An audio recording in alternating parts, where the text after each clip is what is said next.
Hey guys, tonight we're not setting sail into the roughest waters history has to offer. No splintery pirate ships, no sunburnt sailors fighting over crumbs, and no parrots repeating things they definitely shouldn't. Nope. Tonight we're drifting into something far more subtle, far more personal, and far more dangerous than storms or swords. The tongue, and how it can quietly bankrupt even the most devout worshiper on the Day of Judgment. But before we begin this quiet reflection, take a second to like the video and subscribe, but only if you genuinely find value in these reminders. No pressure, no force. And leave a comment telling me where you're listening from and what time it is.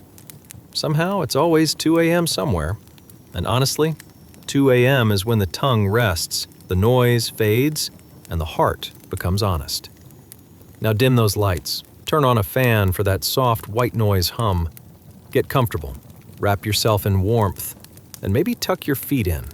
Not because imaginary rats are planning anything tonight, but because comfort helps the soul slow down enough to listen. Let's pause for a moment. Have you ever wondered how someone can pray, fast, give charity, stand in the night for worship, and still arrive on Qiyamah with nothing left? How good deeds, earned over years, can quietly disappear, not through disbelief, but through words spoken too freely? Tonight, we're reflecting on a warning given by the Prophet ﷺ. A warning not about open sin, but about careless speech. Backbiting that felt harmless. Mockery disguised as humor. Arguments fueled by ego. Truth spoken without mercy. We'll explore how the tongue, though small, carries enormous weight. How a single sentence can undo years of effort. And how the real danger isn't loud rebellion, but quiet neglect of what we say when we think no one is watching. But don't worry, this isn't meant to frighten or overwhelm.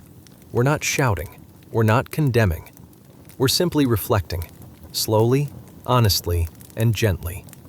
Tonight is about awareness, about humility, about realizing that Allah's justice is precise and His mercy is vast, but neither is careless. So settle in.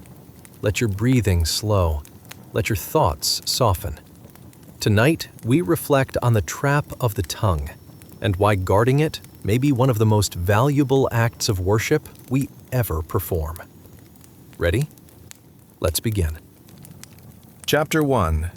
The Weight of the Tongue. The hall is bright and spacious, filled with soft light that settles gently over the gathered crowd. Rows of listeners sit quietly, some with hands folded, others leaning forward slightly, attentive. At the front stands a scholar with a kind face, his expression calm and sincere. There is no anger in his eyes, no urgency in his movements, only concern, wisdom, and care for the hearts before him. He speaks slowly, allowing each word to land. He reminds the gathering that among the greatest blessings given to humanity is the tongue, small in size, yet immense in consequence. With it, people remember Allah, recite scripture, teach truth, and reconcile hearts. But with the same tongue, they can wound, divide, accuse, mock, and destroy what took years to build. The scholar pauses, letting the silence do some of the teaching. He explains that many people imagine accountability on Qiyamah as something tied only to visible actions, prayer, fasting, charity, long nights of worship. Yet they forget that words are actions too. Every sentence spoken, every remark made casually, every joke at someone else's expense carries weight, whether it was intended to or not. The crowd listens more intently now. The scholar gently describes a frightening reality mentioned in the tradition, that some people will come on the Day of Judgment with mountains of good deeds, only to find themselves bankrupt. Not because they abandoned worship, but because their tongues were careless. They spoke without restraint. They harmed others with words they considered small. He does not accuse. He does not raise his voice. He simply asks a question that settles deeply into the room. How many hearts were hurt by what we said, while we thought we were doing good? He speaks of backbiting, not as gossip alone, but as theft. A theft of honor. A theft that transfers reward from the speaker to the one spoken about. Every insult, every sarcastic remark, every moment of mockery quietly moves good deeds away from the one who speaks and hands them to someone else. The scholar reminds them that the tongue works faster than the hands, and damage travels further than intention. A single sentence can undo years of trust. A careless word can become someone else's silent wound. He then softens his tone further. He says that the danger of the tongue is especially great for the devout, because worship can create a false sense of safety.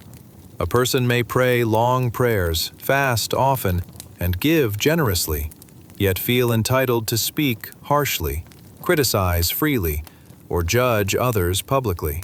Over time, the heart becomes blind to its own words. This, he explains, is the trap. Not hypocrisy, but negligence. The crowd shifts slightly, some lowering their gaze, others nodding quietly. The scholar reassures them that Allah's mercy is vast, but accountability is real. Silence, he says, is not weakness. Restraint is not passivity. Choosing not to speak can itself be an act of worship. He offers a simple principle. Before speaking, ask, "Will this please Allah if it is repeated back to me on Qiyamah?" The hall remains still. The scholar concludes by reminding them that the tongue can still be redeemed. Apologies repair accounts. Kind words restore balance. Holding one's tongue protects deeds like a locked vault protects treasure. True devotion is not only in how much one worships, but in how safely others are around them. He smiles gently, offering hope rather than fear. Because the goal is not silence born of fear, but speech shaped by mercy, wisdom, and responsibility. And as the crowd sits quietly beneath the bright lights, each listener leaves with the same understanding settling into their heart, that on the day of judgment, it may not be our prayers that fail us, but the words we never thought would be counted. Chapter 2. The Lost Art of Speaking. Salam alaikum, dear friends. Imagine a time when saying the wrong thing could cost you more than just your dignity. It might just leave your pockets emptier than a forgotten jar of pickles in the back of your fridge. Tonight, we embark on a journey through an era when words ruled supreme, and the art of conversation could be as perilous as navigating a sandstorm in the middle of the Arabian desert. But first, if you enjoy a good chuckle mixed with a splash of history, and let's face it, who doesn't, please consider giving this video a thumbs up, subscribing, or even dropping a comment. Just do it if you actually find it amusing. No pressure. As you make yourself comfortable, dim the lights and maybe run a fan if you're feeling a bit too warm. Because let's be honest, who doesn't like a tiny breeze while they drift into slumber? As we settle into this whimsical recounting, have you ever wondered what it felt like to be a devout worshiper in a society where your tongue could either earn you a spot in paradise or plunge you into the depths of despair? What if your daily conversations were like a game of Monopoly that could end up bankrupting you on Qiyamah?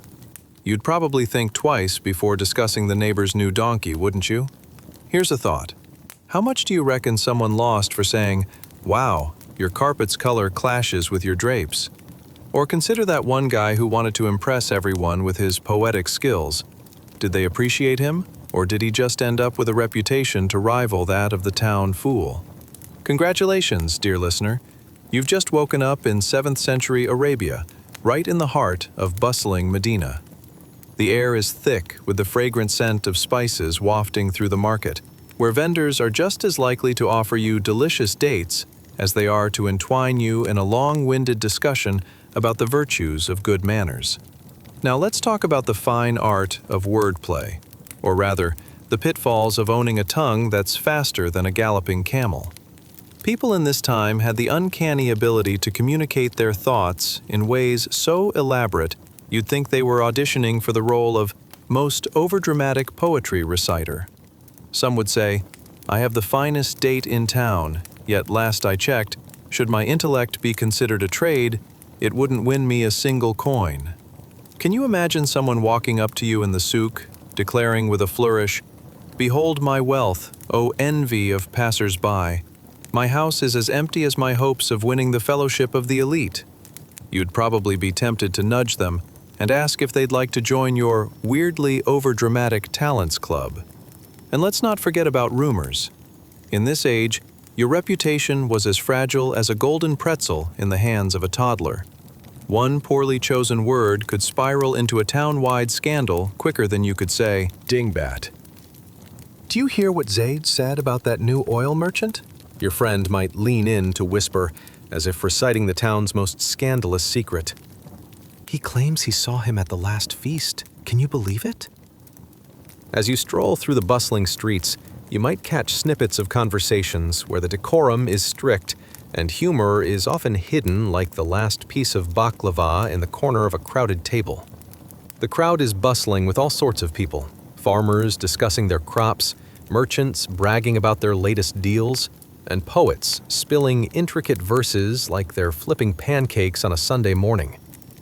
Now, picture an earnest gentleman, perhaps a humble farmer or a merchant. He steps up to a crowd at the bazaar, determined to impress with his wisdom. What starts as a profound statement about the nature of life turns into an unintended roast of the town's most crooked tax collector. Oops. You can practically see the tumbleweeds roll past as awkward silence crashes over the crowd. "You know," says one old man, scratching his beard, "he may have good juice, but he's just as bitter as sour grapes." And with that, a snicker ripples through the crowd, sealing the speaker's fate as the punchline of the week. Speaking of punchlines, what about that one character who fancied himself the greatest conversationalist of all time? All they wanted was to gather friends for tea, but ended up discussing the political intricacies of juice extraction from the less desirable fruits. Chat about awkward silences. No one was left with anything to say. As night falls on Medina, you'd find raps of the city's voices simmering down. A slight breeze rolls through, much like a gentle reminder of the day's absurd missteps. It's a world where one slip of the tongue could unwind years of good reputation faster than you can say Khalil the Flatterer. Yet amid all the chitter-chatter and slips of the tongue, there was a lesson. Watch your words, for they carry weight far beyond their spoken form. So, as you take a deep breath, let go of the chaos and absorb the evening, remember the tongue can either be your greatest tool or your fiercest enemy. Choose wisely, for you never know. That misplaced joke about the donkey might just lead you straight to the gates of Qiyamah with an entourage of confused souls in tow. As you drift off, let the quietness of this escapade fill your dreams, and be ready for tomorrow's adventure into the depths of your own laughing heart. The world awaits, and every moment is a chance for a new story, a fresh start, or perhaps just a marvelous night's sleep. So now that we've unearthed the whimsical charm of our grand tales, rest easy, knowing that tomorrow holds the promise of more delightful absurdities. Sweet dreams, and peace be upon you. Chapter 3. The Devouring Silence. Salam alaikum, dear friends. Tonight, we find ourselves in a scenario more surreal than a half-finished puzzle on a Tuesday afternoon. Imagine a man standing in the burning hues of a desert sunset, gazing down at a lifeless body. Ironically, the epitome of silence amidst a world that was anything but. Yes, this is not just any desert, but the unyielding sands of 7th century Arabia, where even the wind seems to whisper warnings passed down through generations. Isn't it fascinating how life could turn on a word? Ever found yourself in a situation where what you said reverberated like the piercing call of a horn, echoing through the canyons of your community? Why is it that sometimes the things we mean can turn into quicksand beneath our feet? And while we're at it, can you recall the moment your tongue became more powerful than any sultanesque decree, perhaps leaving you stranded like a confused llama at a fashion show? Picture yourself enveloped in the warmth of those golden sands as you explore the essence of one's speech and its consequences. It's a little like being caught in a tickle fight with a porcupine. Painful, unpredictable, yet utterly enlightening. Congratulations, you've just woken up in 610 AD, right around the time when every tongue was sharper than a blacksmith's blade. Let's talk about that fellow in the desert. He's not merely staring blankly. Oh no, dear listener. He is grappling with the divine craftsmanship of words and their absence, floundering like a penguin lost in the Sahara.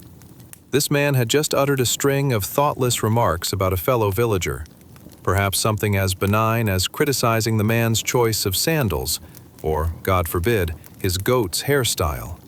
And with that single, careless jab, he felt the very floor of existence drop away. Imagine the atmosphere, colors swirling like a painter's palette, a quiet so heavy you could package it for the next market day. This is the stuff legends are stitched from, where the depths of kindness, malice, and everything in between dance awkwardly under a starlit, arched sky. This scene is practically yelling, "Watch your mouth, dear friend. The economy of words is just as fragile as grandma's antique china." The lifeless figure below? Well, that could very well be the latest victim of gossip's treacherous waves. The Quran reminds us, in Surah Al-Hujurat, not to consume the flesh of our own brothers. Words can cause more damage than a runaway camel at a wedding. How seriously the tongues of the villagers took this warning. If only they knew that each careless word they flung around could endanger their very essence, leaving them bankrupt on the day of Qiyamah. Now, let's up the absurdity a notch. Close your eyes and picture a morning in Medina, vibrant with the clamor of farmers tending to their flocks and merchants haggling over produce. Suddenly, a voice shrills out, "Did you see Ahmed's latest attempt at poetry? He got more confused in his verses than a cat at a dog show." Ah, such delightful banter. But tread with caution. A light chuckle might turn into brimming outrage faster than you can say, "camel sandwich." And oh, those rumors. You can practically hear them ripple through the alleys. Did Farid really claim that his latest olive oil will cure baldness? The levity of humor, interwoven with truth, was every bit essential here, except when it wasn't, as words played both friend and foe. Yet, under the weight of it all, the burning sun reminded these men and women that sometimes silence was the best kind of eloquence. Perhaps it's the same realization you had after that one regrettable late-night snack, leaving you with looming regrets for the hours ahead. In the desert, where the sands shift like opinions at a dinner table, we learn that sometimes it pays to think twice. The man in the desert stands, ruminating on his spoken regrets and the price he may pay. Because beneath the facade of humor and lightheartedness during that grand bazaar, it was clear. Each spoken word was like $1. Spend it wisely, or witness your account dwindle to nothingness. And so, our dear friend learned that navigating the battlefield of conversations was much like wrestling a grain of sand in your eye, both obstinate and possibly detrimental. As night drips its soothing darkness over Medina, let's respect the lessons whispered in the nocturnal breezes, lest we awaken on the day of Qiyamah with empty pockets. After all, a lavish vocabulary can only take you so far. Let the stillness of the evening wrap around you, a comforting reminder that tomorrow holds another chance to choose words that uplift rather than downcast. Perhaps tomorrow we shall delve deeper into other follies. And hey, keep your insults about goat hairstyles to a minimum, shall we? As the stars peek through the blanket of night, let them be a reminder that every moment is a gift, and every word an opportunity. Sweet dreams await. Chapter 4. The Gathering of Wise Souls. Salam alaikum, dear friends. Tonight, as the moon hangs lazily over the palm groves, we find ourselves in a scenario more intricate than your auntie's conspiracy theories at dinner. A gathering of men clad in colorful, flowing robes, sitting on the ground amongst the rustling palms, discussing matters more serious than finding the perfect couscous recipe. But before we dive deep into the sands of time, yes, dear friends, it's time to turn those dim lights down, twiddle the fan to a soothing breeze, and snuggle up, perhaps in a cozy corner or that favorite armchair of yours that has seen many a dubious life choice, including that last slice of pizza at 3 in the morning. Now you might be wondering, what was it like to be a man in traditional robes back in 610 AD? Did they have an ancient version of fashion police? Did they also struggle with the daily dilemma of choosing the right sandal for every occasion? Did they ever sit around and think, oh, I hope my beard doesn't get caught in the wind while I'm trying to sound wise? Ah, I see you're excited. Well, congratulations. You've just woken up in the heart of Medina, in the illustrious and bustling prophetic era, where even the very air carries a certain wisdom. A time when the life lessons from the lips of the Prophet Muhammad, peace be upon him, floated around like an overly enthusiastic grandma at a family gathering, ready to impart some much-needed advice to anyone who would listen. Now picture this, a sun that seems to be doing everything in its power to fry an egg on the desert floor, casting shadows long enough to make every palm tree look like a mini tower of wisdom. The men seated beside you, each with a face that seems chiseled from the very stones that surround them, hang on every word that spills from the enshrined teacher in their midst, a man who could charm the sandals off a fastidious merchant. As you settle into this crowd, the murmurs hush to a soft reverence, for the teacher speaks of a certain trap, the trap of the tongue. You can practically see the wisdom flowing from his lips, thick as the honey from the local hives, which, by the way, if you haven't tried, you absolutely must. Much better than that store-bought stuff. The wise souls gathered here tonight know all too well of the power held between their teeth, the power to uplift or to uproot, to build kingdoms or drown them in the murky waters of regret. He leans in, and you can sense the anticipation build, like a young boy who's just been offered the biggest slice of katayef at iftar.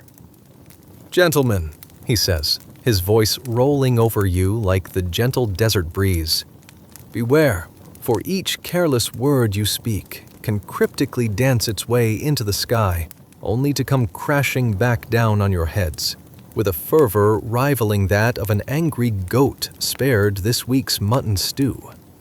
Such a vivid comparison, you might wonder, is it not? Imagine the surprise of the villagers upon realizing that this is no ordinary speech. Each word is a nugget of gold, and yet the weight feels burdensome on their hearts. What starts as playful banter about a goat's unfortunate haircut or a neighbor's questionable taste in robes morphs into dangerous territory, making their tongues seem lighter than feathers, yet capable of causing the heaviest devastation. Ever seen that meme where life hands you lemons and you're just there waiting for someone to bake a lemon pie? Well, in this vibrant assembly, the men occasionally looked around as if life were handing them an endless supply of lemons. They have both the power to squirt juice or to bake a delicious pie. Their chuckles occasionally erupt, only to be halted by the stern glare of the teacher whenever a jest turns too sharp, reminiscent of a knife's edge. You know, if a single careless utterance can negate a lifetime of good deeds, as the teacher insists, comparable to sipping a hot cup of tea only to realize you've added salt instead of sugar, then perhaps it's better to think twice before launching that zinger about someone's dress sense. You sense the humor here. It's like navigating a game of chess blindfolded. You might end up making the wrong move, missing the obvious checkmate. The sun dips lower, now cloaking the gathering in the soft hues of twilight, while muffled laughs reverberate amid solemn grumbles. Here you are, just a curious observer, witnessing the interplay of wisdom and folly in a time that feels both distant and intimate. And so, the teacher trails off, that twinkle of mischief still flickering in his eyes, signaling that perhaps the lesson has been imparted with just enough humor. But wait, dear listener. Each mouth now holds its tongue tight, guarding their words and creating a prompt for contemplation that will linger long after the sun vanishes, leaving only the echoes of laughter and newfound understanding. So here's the lesson of the day. While words may seem like a playful dance on the tip of one's tongue, they hold the weight of the world, a truth this assembly of wise souls has come to appreciate. And as the evening deepens into the embrace of night, may we find solace in the lessons learned, lest we too, on the day of Qiyamah, find ourselves bankrupt, standing before the Lord with nothing but tangled tales and unfulfilled promises where our good deeds should have been. So, sweet friends, as your eyelids droop with the weight of this age-old wisdom, remember, tomorrow is another day, and with it comes another chance to choose your words wisely. Perhaps a gentle reminder from these wise souls gathered around, those impeccably robed men in a palm grove. They might just save you a whole heap of trouble. Sweet dreams await. Chapter 5. The Weighing of Words. Salam alaikum, dear friends. Tonight, as the stars twinkle brighter than your neighbor's latest renovation disaster, we find ourselves wandering through an enchanting tale, more captivating than your favorite uncle's exaggerated fishing stories. Picture yourself in 610 AD, a time when the only memes were hand-painted on ancient stones, and gossip traveled faster than a barrel of dates rolling down a hill. Tonight, we will delve into the trap of the tongue, where words can be as slippery as soap on a rainy day, and where the consequences of a careless flick can lead to a bank account that's emptier than a broken teapot. But first, let's talk about how you don't want to end up like that overzealous rooster who thinks it can crow all day, only to discover it has no friends left. So, let's get cozy. Turn down those fiery flames of your home, unless, of course, you have a pet goat wandering nearby, in which case, definitely keep that fire going. Grab a favorite blanket, dim those lights, and prepare your mind for some historical hilarity. Do you ever wonder what it was like to navigate social dynamics when backbiting was more prevalent than Wi-Fi in a coffee shop? Or what if you found yourself trying to avoid becoming the village meme? Did they also worry about their robes getting tangled in the sands as they rushed to take back a poorly worded comment? Ah, the questions linger like the scent of fresh baklava. And now, dear friend, congratulations. You've just woken up in Medina, surrounded by wise men clad in woven robes, sitting among the palm trees, engrossed in discussions that have the power to change not just their lives, but also the afterlife. As the sun begins to droop like a tired toddler, casting long shadows across the sand, let's pause for a moment.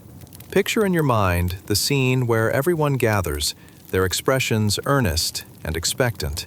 Feel the warm breeze, as if the palm fronds themselves whisper ancient secrets.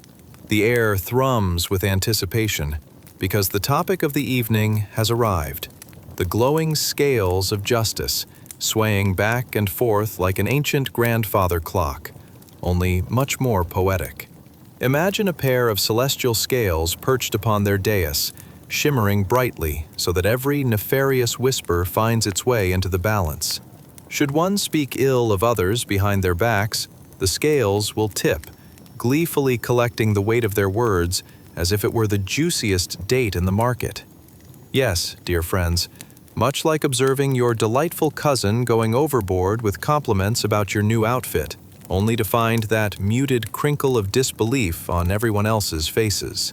As laughter erupts amidst the group, you can't help but notice how serious they become the moment someone says something slightly less than generous about a neighbor's not-so-fashionable headgear. You sit there, keenly aware that every playful jab has the potential to become a heavy brick in the back of your mind, soon ready to weigh down your soul in the hereafter. The gathering quiets, and the teacher, wise like the eldest tortoise in the desert, leans in, his voice rolling over you like a soft blanket. "Brothers," he begins, a knowing glint in his eye, "beware, for the cleverness of our tongues must be matched with the righteousness in our hearts, else we be left with nothing but empty pockets before the scales of Qiyamah. Isn't that the truth?" You can just imagine trying to explain to your accountant how you lost your fortune. Well, you see, I spoke carelessly, and those words turned into a hefty fine at the gates of afterlife judgment. Suddenly, a sense of dread circles like a clever market hawker trying to sell you something you've never needed. The shared chuckles of the gathering suddenly give way to thoughtful silence as they grasp the gravity of their soon-to-be echoing words. It hits you. The trap of the tongue lays not just in being harsh, but in being frivolous, in gossiping without thought. The weight of light-hearted banter transforms into a heavy mantle. Have you ever tried baking bread only to realize you had no flour left? Careless chatter can feel just like that, a delectable promise that turns into crumbs when presented before the divinely appointed scales. You see the teachings unfold amidst whispers and laughter.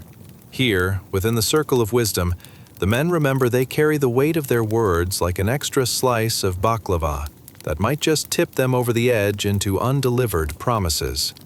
The visuals of careless tongues dancing in pure freedom, while the consequences loomed large like an orchard of potential guilt, becomes clear. Life, my dear friends, he continues, is an interminable balance. Just as our beloved palms yield fruit only when pruned wisely, so must our words be trimmed and tended, lest we find ourselves reciting long-forgotten slurs at the gates of paradise.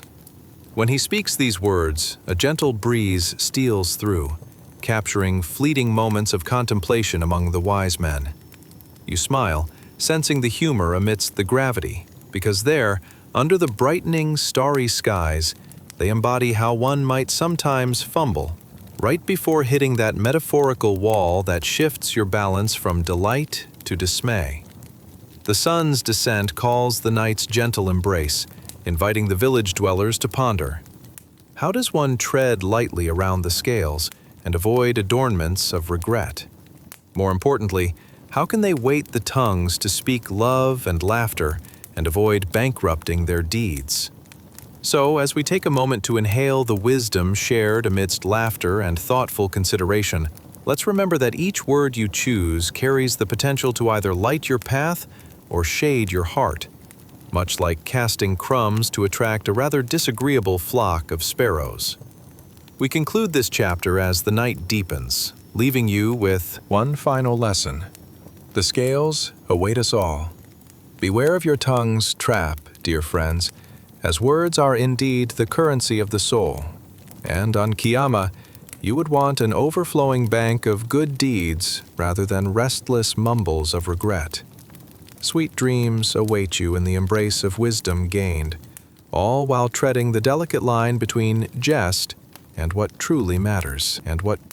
Chapter 6. The Weight of a Lie. Salam alaikum, dear friends. Tonight, we delve deeper than a farmer's well until we hit the cold, hard truth. Much like every family dinner when Uncle Ahmed tries to explain why his sheep are the best in the region. Imagine a time when social media meant carving your thoughts on clay tablets and crafting expert gossip over cups of coffee, not WhatsApp messages or Instagram stories. Have you ever wondered how one little word can lead to a mountain of consequences? Or as slippery as an eel in a saltwater pool? Have you ever hesitated in a conversation, wondering if you should speak or just sip your tea quietly, while your friend vehemently insists that their green-thumbed neighbor is secretly a wizard? Well, buckle up, because tonight we are about to explore how rumors and whispers can become burdens heavier than a loaded camel. So, ready to take a cozy leap into a world where the stakes are high, and even the most devout can find themselves knee-deep in oops moments? Congratulations, you've just landed in Medina around 620 AD, a time where the words of your neighbors could send you into a spiral faster than your cousin's poorly executed wedding dance. Picture the scene. You're strolling down the dust-laden streets of Medina, as sunbeams flicker through palm trees like your weird uncle's dance moves at the last family wedding, when you catch sight of a man, let's call him Abdul, whose back is hunched as if he's carrying the weight of an entire misaligned rumor factory on his shoulders. Abdul is known for three things: his questionable knitting skills, an almost obsessive attachment to falafel, and his penchant for chatting about his neighbors like they're the stars of a sitcom he's been writing in his mind. The rumors only add to the richness of the evening air, tangy like the spices swirling around a bustling marketplace. But tonight is different. A thick, sable cloud hangs over him, like a darkened sky ready to unleash a tempest of regrets. You can see he's been caught in the trap of his own tongue. He let slip a falsehood about his neighbor's new decorative goat statue being a mythical beast. And let me tell you, in those times, neither the goats nor the gossip ever truly rested. Imagine, just for a moment, how liberating it must feel to keep those words trapped like an untamed canary in a cage. But alas, Abdul learned the hard way that even the most casual tales told over steaming cups of mint tea can morph into evidence against you, like a camel that decided to join you on the dance floor without any prior notice. Your neighbor? Oh, he claims that statue can fly, Abdul had said, chuckling as the evening turned to night. Little did he know, affirming that a goat has wings sent shockwaves more seismic than a sandstorm, with repercussions far beyond what he intended. His ego tickled, his heart now twisted in guilt, as those whispers took root in the ears of others. Now, in Medina, nothing travels faster than news. Not the rare silver coins in the market, or even trade spices from afar, especially when certain tongues wag with eagerness, as if they've been caffeinated with an extra dose of cardamom-infused coffee. The laughter that followed Abdul's careless words might have rung light-hearted, but carried stormy consequences, fluttering around like angry birds out for revenge. As the sun slipped behind the horizon, Abdul's thoughts spiraled as he pictured the very neighbor, a good man known for his kindness, wrangling with the rolling tides of town gossip. The funny thing about lies, dear friends, is that they grow limbs and run, often far beyond their creator's reach. Imagine trying to rein in a goat on a steep hill while balancing a basket of figs on your head. That's what it's like trying to backtrack on a rumor. Why would I do that, you may ask, shaking your sage head. The truth is, once a word leaves your lips, its weight can shift the very balance of existence, like a cat on a delicate pile of clay pots, often leading to a sound-crashing splendor that echoes long into the night.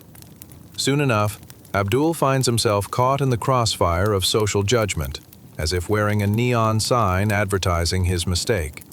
His falsehood about the neighbor's statue unravels faster than a poorly knitted scarf. With every exaggerated rumor, the scales of heavenly justice begin to sway precariously against him, just like those old wooden scales used to measure the weight of dates. As the cool night air settles, you can almost hear the soft whispers of regret dancing on the breeze, leading to an inevitable reckoning. You wonder how often the villagers have confided in one another, mused over their evening tea, and marveled at how quickly life turns from routine to a series of cataclysms, all because of a few careless words. The laughter dies down as Abdul's heart pounds like a drum's at a wedding gone awry. What will I tell him, he wonders, heart heavy, as he gazes at the glimmering stars overhead, which seem to mock him like cheeky cousins in a family feud. Weaving through the maze of his thoughts, he recalls the wise words of a local scholar echoing in the depths of his mind like a haunting melody. Guard your tongue, for it can lead you to bankruptcy on Qiyamah. And indeed, this bankruptcy does not look like coins evaporating into the air. It's the unraveling of trust, whispers turning to convictions, and neighbors avoiding eye contact like a pair of shy doves. As he contemplates, our dear Abdul realizes the light-hearted banter he indulged in, which once seemed harmless, could lead to an emptiness far less amusing than a misplaced date at a feast. Remember, dear listeners, the weight of a lie does not just linger like last week's leftovers. It grows heavier each time you let it roll off your tongue, until the moment you find yourself completely bankrupt before the scales of justice. If only Abdul had tucked that tongue away like a wayward sheep. As the night envelops you, leaving this dramatic scene behind, let's carry forth with the wisdom earned. Speak wisely, tread gently, and know that each word you share creates ripples far beyond your imagination. Because in the great cosmic marketplace, you want your deeds to flourish, not wither under the shame of careless whispers. So, as you drift off, let the soothing truth wash over you. Words can either lift you to the stars or leave you tangled like a sheep in its own wool. Choose wisely, as the currency of the soul weighs far more than gold on Qiyamah. Sleep well, dear friends, and let laughter guide your dreams. Chapter 7. The Circle of Tongues. Salam alaikum, dear friends. Tonight's journey is as intriguing as a bag of mixed nuts at a gathering. You never know if you're getting a salty surprise or a sweet treat. Get cozy, grab that beloved blanket, yes, the one that's softer than a cat's belly, and settle in. We're diving into a moment that will whisk you away to the dust-kissed streets of Medina during the early days of Islam, right when words were as precious as the finest silk in the market.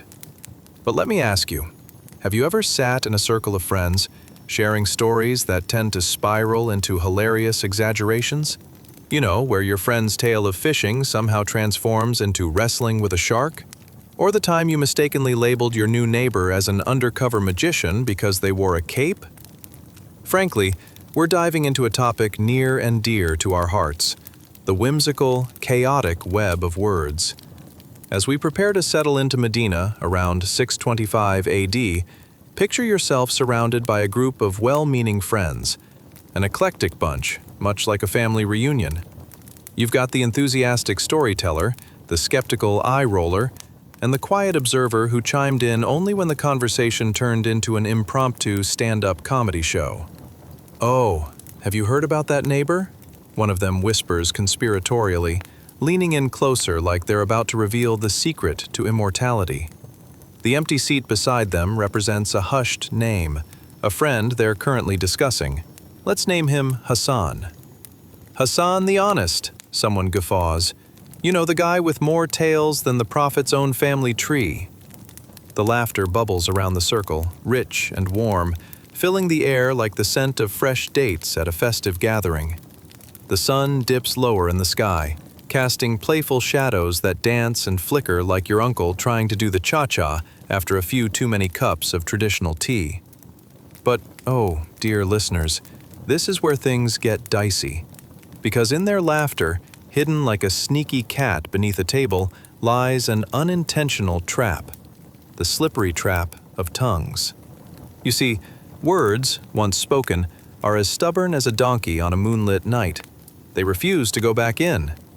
It's like trying to stuff a burst piñata back into its original shape after a sugar-fueled explosion at a birthday party. As the banter warms up, someone nudges the empty chair with a finger, questioning loudly, "So, what do you think Hassan would say about his new sheep? Think he thinks they can see into the future?" More cackles erupt. Imagining a sheep wearing glasses, intently studying the stars like a local astrologer, could provoke giggles from even the sternest of sages. Honestly, what would Hassan say? Something along the lines of, "I may not know math, but I know a great fleece when I feel one." Now, envision this. The anxious pattern of giggles wraps tightly around the group, and as you gaze around, circle. Each face reflects that sweet cocktail of joy and mischief. Ah, but just as a gathering of learned friends can uplift the spirit, it can also spin chaos. Because Hassan, dear friends, is not just a character lurking in this amusing exchange. He's the embodiment of every whispered rumor you've encountered. In the blink of an eye, your little circle becomes a bustling marketplace of ideas. Imagine the tension simmering within that empty chair, where rumor and laughter sashay hand in hand. At that moment, someone blurts, "Did you hear he claims to have discovered a talking goat? The sass on that goat must be stronger than the desert sun." The group erupts into a chorus of laughter. But little do they realize, Hassan's life is about to head downhill faster than a runaway camel on a soap-slick road. You see, this type of light-hearted gossip can crumble even the most robust reputations. It's like using old flour instead of fresh when baking bread. You end up with a loaf that smells worse than yesterday's leftovers. Those colorful tales fly far and fast, much like a merchant hawking his finest spices, ricocheting through Medina. It dawns on you quietly in that circle. Hassan is but a man, with a heart, feelings, and a collection of secrets as fragile as an unguarded treasure. The camaraderie and the warmth of friendship begin to take on a different hue, for every tale retold hastily can twist a man's life into a tapestry of misfortune in the marketplace of their tongues. Now, as much as we love the image of Hassan riding that talking goat into the sunset, you muse, your heart betraying a hint of worry, how far could that fabled goat gallop before its owner is mentioned in the next town over? And just like that, the words begin to transform into debt. Moral chaos creating a balance far heavier than any banknote. Each laugh echoes back like a mischievous wind, fluttering around the room and eventually landing at the gates of the unseen.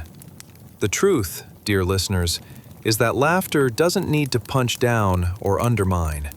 For even friendships can falter and break beneath the weight of careless words that whisper, "I never said that."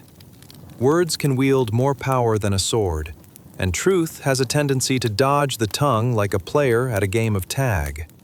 And so, as they sit, half engrossed, half laughing, remember, the words you choose ripen into your future. Tend to them as you would a blooming garden. You want flowers, not weeds. As the sun sets over Medina, those friendships may shimmer, but let's not forget the ever-persistent echo. Guard your tongue, for the laughter it brings may carry consequences heavier than the weight they bear. So, as you drift into dreams wrapped in warm stories, let this tale linger softly. Be mindful of the stories you tell, and those yet untold, for laughter is sweetest when no one is paying the price on Qiyamah. Sleep well, dear friends, and may your dreams be filled with New stories told with love and laughter. Love and laughter. Chapter 8. The Whisper of the Palm. Salam alaikum, dear friends. Picture this, a warm breeze flowing through the wide, open spaces of an ancient desert, with the aroma of fresh dates wafting through the air, just tantalizing enough to make you wonder if they're somehow calling your name. Tonight, we embark on a journey that's sure to be both oddly comforting and a bit cheeky, like wearing mismatched socks and still feeling fabulous. So, dim the lights, put on a fan, let's face it, those desert vibes can be a little hot, and settle in on your comfy couch like a regal Bedouin. Have you ever found yourself pondering the significance of a palm branch? Or thought about the trials and tribulations of a man who, despite his sincerity, just couldn't seem to get the words right? If you stumbled through life like he did, would you prefer to communicate via interpretive dance? Or perhaps through a series of awkward hand gestures? Oh, the trouble we would land ourselves in. Tonight, we wake up in a world between 610 and 632 AD, where every utterance holds deeper meaning, and a poorly timed joke could lead to ostracization faster than forgetting your friend's birthday. Congratulations, dear listeners. You've just woken up in Medina, where the sweet sound of the adhan echoes through the streets, and every syllable spoken feels like an incantation carrying the weight of the universe. There's a colorful cast in this story, a vibrant tapestry of individuals navigating their lives amidst dusty paths and lively marketplaces. And let's not forget the peculiar habit of gossip that runs as robustly as the local trade routes. Yes, my friends, there are tales here more twisty than a caravan of overzealous camels. As you stroll through the town, you might notice a fresh green palm branch placed gracefully against a modest grave, swaying gently in the breeze like it's performing the slowest dance of the century. This palm represents hope, mercy, and a glimmer of salvation for one who struggled with the most complex of all human instruments, the tongue. Imagine our friend, let's call him Ibrahim, wrestling not with lions or thieves, but with the very sounds that should flow seamlessly from his mouth. A devout worshiper with a heart that beats for kindness, yet finds himself entwined in misunderstandings as profound as the depths of the ocean. His tongue, it seems, had a mind of its own, much like a particularly troublesome child after a sugar rush.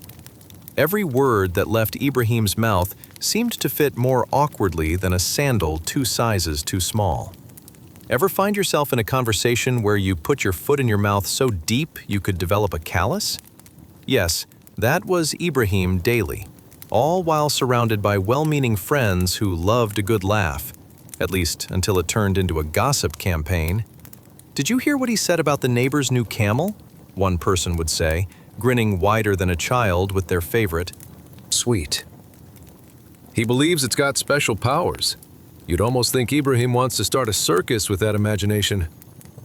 But alas, what starts as innocent banter can quickly spiral into misinterpretation sharper than the sun beating down on an unprotected head.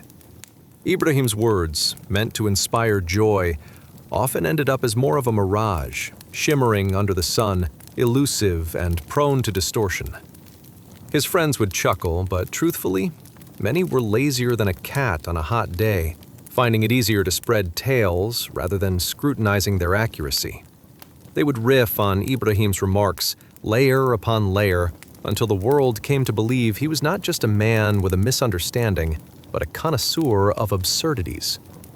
"Ah, Ibrahim, the Sultan of slip-ups," they would remark, laughter bubbling over like tea in a pot left too long on the fire. And there it was, the unexpected trap of the tongue, the words that would follow him into the afterlife, heavier than a sack of wheat on a market day. On the day of resurrection, each tongue flapping for mercy would recall lowly conversations that whispered laughter behind his back. Who would be the first to flinch when the truth pierced through this noisy veil? Beneath that swaying palm, his name would be called, perhaps accompanied by a chorus of giggles floated across the sky. But remember, dear friends, the palm is not merely to mark a grave. It serves as a beacon of hope, an acknowledgement that mercy can flow from the heavens like rain upon thirsty soil. As we drift into thoughts of forgiveness and grace tonight, consider this. Wouldn't it be wonderful if we could all gather around a palm tree, share stories, and cultivate an environment where laughter doesn't silence kindness, but elevates it? Just like the palm not only survives against the odds, but also offers shade, we too can rise above our gossipy tendencies, like a gentle breeze across the desert. Take a deep breath, holding close the lessons learned about tongues and the words they carry.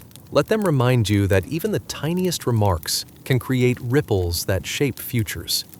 A little awareness can foster compassion, leading to a patch of mercy blooming even in the harshest of landscapes. So as you sink deeper into relaxation, let's embrace Ibrahim's journey with a chuckle and a heart full of soft learning.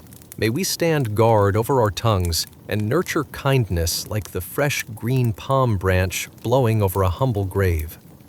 Sleep well, friends, for we have more tales to unravel. More tales. Chapter 9. The Shadowy Marketplace.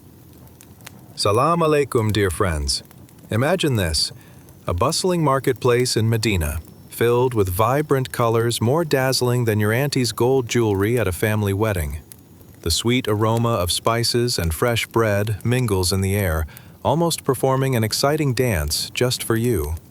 And, if you listen carefully, you might hear the whispers of a very peculiar figure, much like that one uncle who casually stops by during Ramadan, only to linger a bit too long at the iftar table.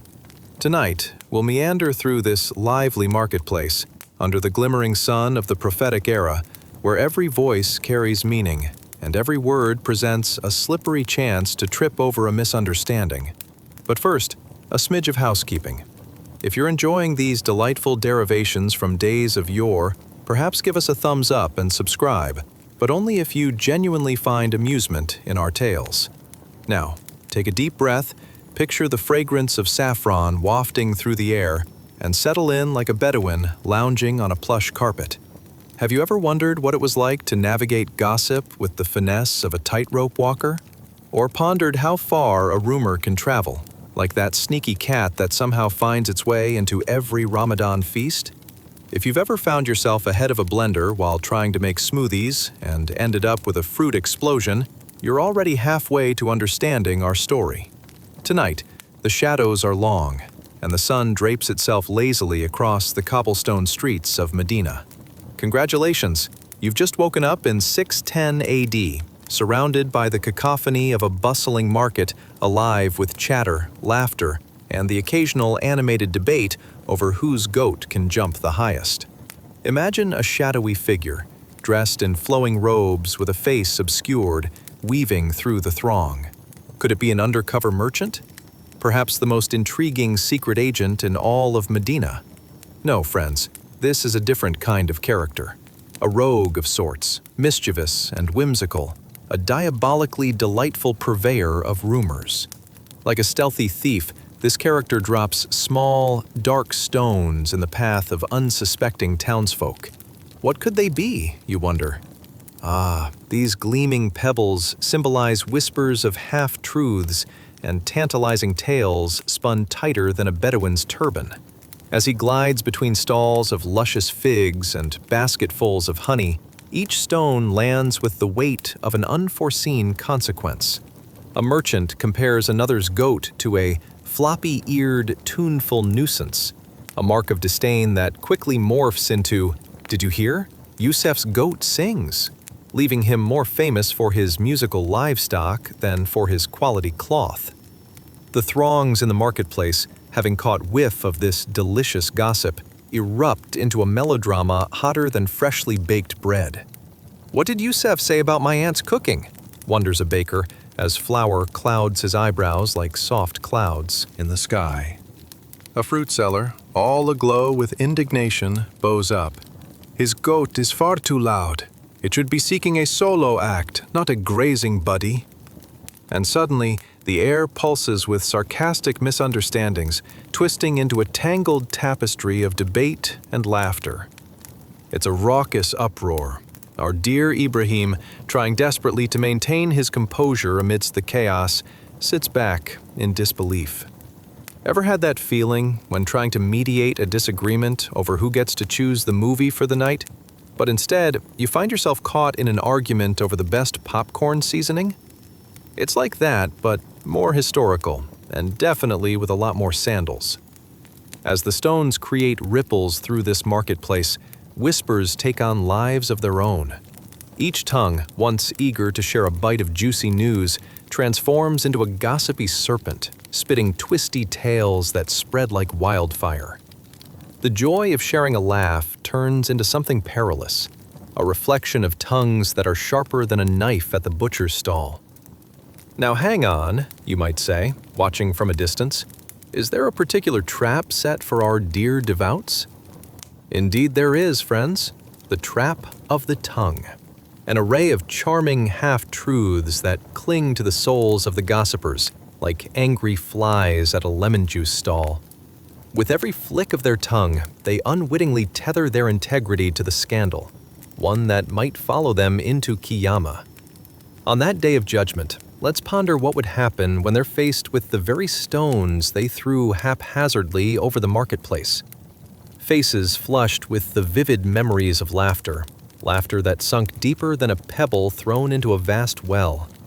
What consequences await when the weight of their words tips the scales of balance? Just think of Ibrahim, the joyful yet slightly hapless figure who simply meant to lift spirits, only to find himself momentarily crushed under the weight of unwarranted reputation.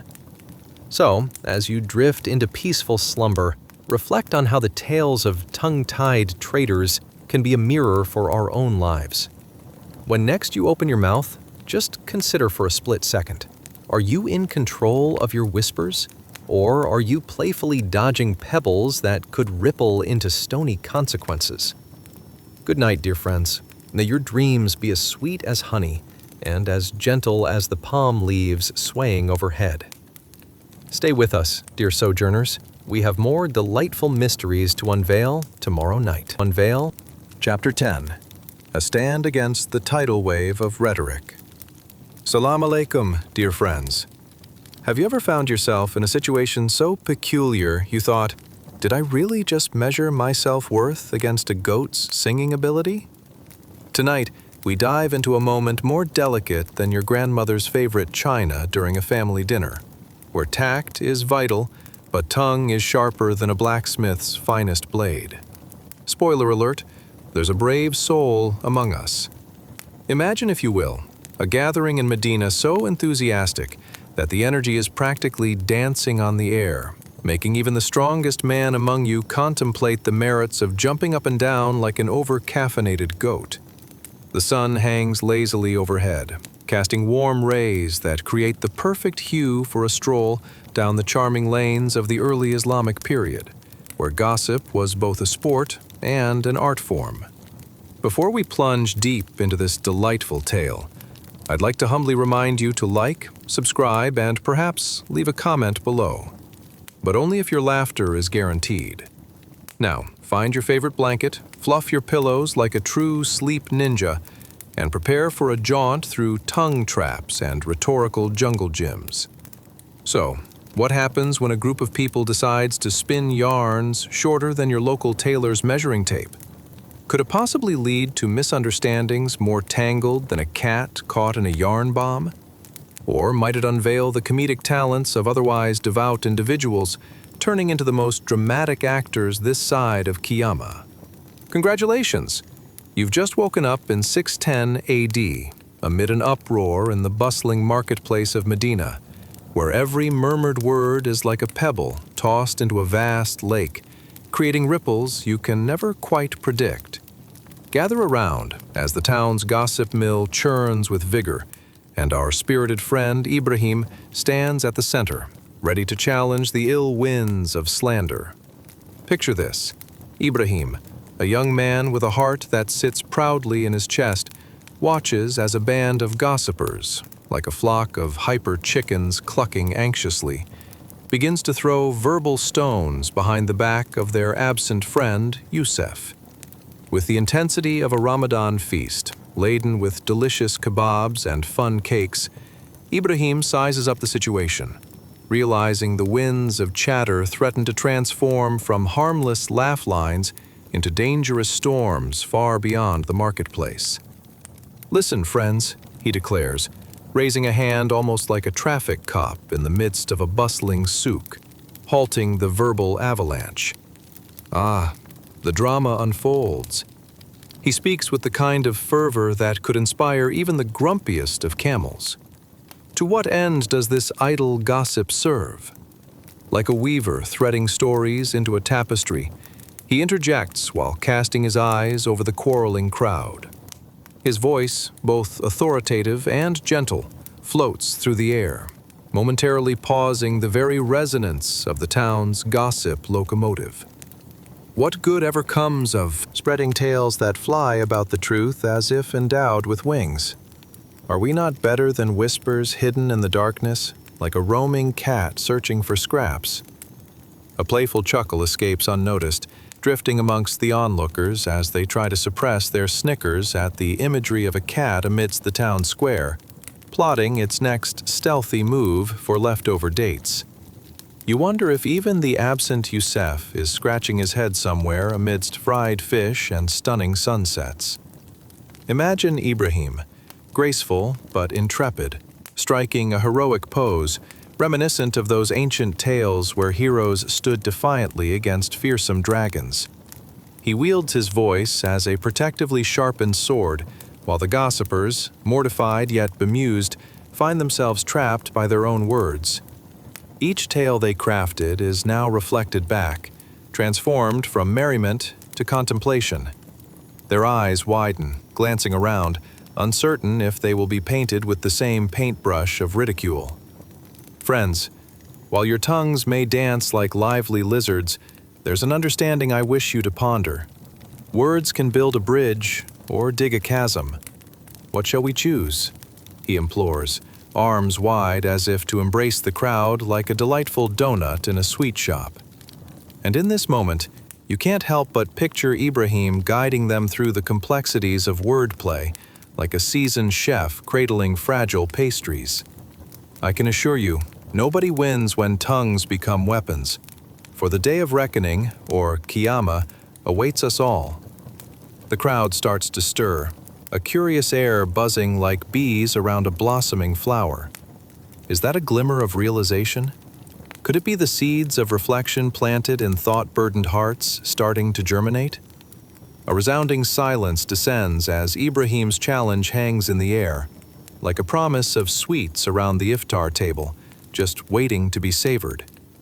Perhaps the moral of our time-traveling jaunt is this: what we choose to utter carries weight beyond our imagination, holding the potential to uplift or shatter spirits. So before our tongues slip into a slippery pool of unnecessary chatter, let's think. Will we be the authors of mirth or mayhem in our little updates on Yusef's not-so-singing goat? And as we drift off into the land of dreams, may you, dear friends, contemplate the tales you shall weave, either with mirthful glee or wise intent. A peaceful night awaits you as you contemplate the impact of words, sweet dreams, and perhaps a sprinkle of giggles while you rest. Stay tuned, for our adventures are far from finished. More wondrous and humorous tales await you in due time. Chapter 11. The Glaring Golden Revelation. Salam alaikum, dear friends. Tonight, we embark on a journey more bewildering than a camel with 3 legs trying to play hopscotch. Buckle up, because we find ourselves amidst the shimmering expanse of Qiyamah, where justice is served hotter than a freshly baked loaf of khubz right out of the oven. Picture this: an endless plain, glistening with a golden hue that would make even King Midas feel a bit envious. Imagine being at the center of it all, surrounded by an atmosphere thicker than your uncle's beard, and hearing a sound more deafening than a herd of cats fighting over a piece of dried fish. You know what I'm talking about. Think of that one time you wanted to outshine your cousin at a family gathering and ended up with a plate full of stale samosas instead. Yes, it's a moment that sticks with you, like a fly in a honey jar. So, dear dreamers, as we prepare to dive into this tale, do give a thought to what drives the tongues of people, especially those who are devout in their worship. Ever wondered how one can crack under the pressure of a butterfly landing on their nose while reciting prayers? Or how do unexpected slips of the tongue earn splendid rewards or dire consequences on the grand scale of Qiyamah? Let's dim the lights a bit, grab a cozy blanket, and snuggle in tightly.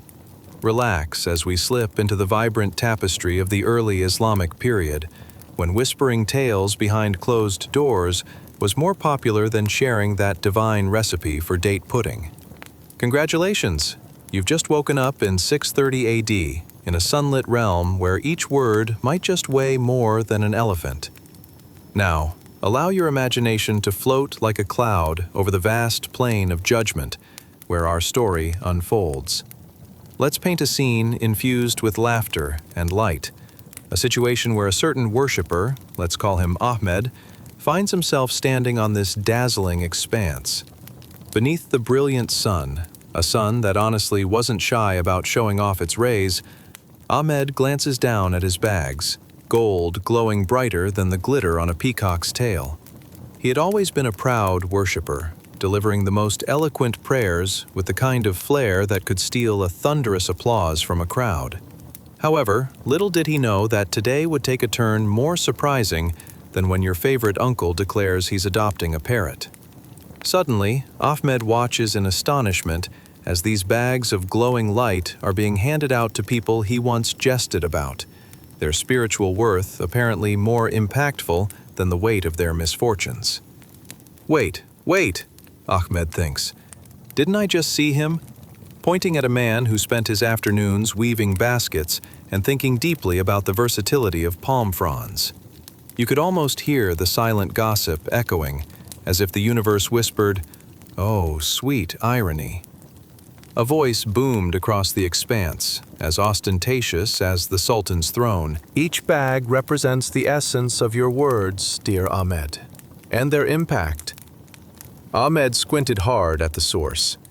A figure materialized, shimmering with a presence that hummed like a kettle on the fire. "You see," the figure continued, "every idle word, every playful jab, they're all being measured." Oh, the horror! Ahmed's heart, which once swelled with the pride of his fervent worship, began to sink like a stone dropped down a well.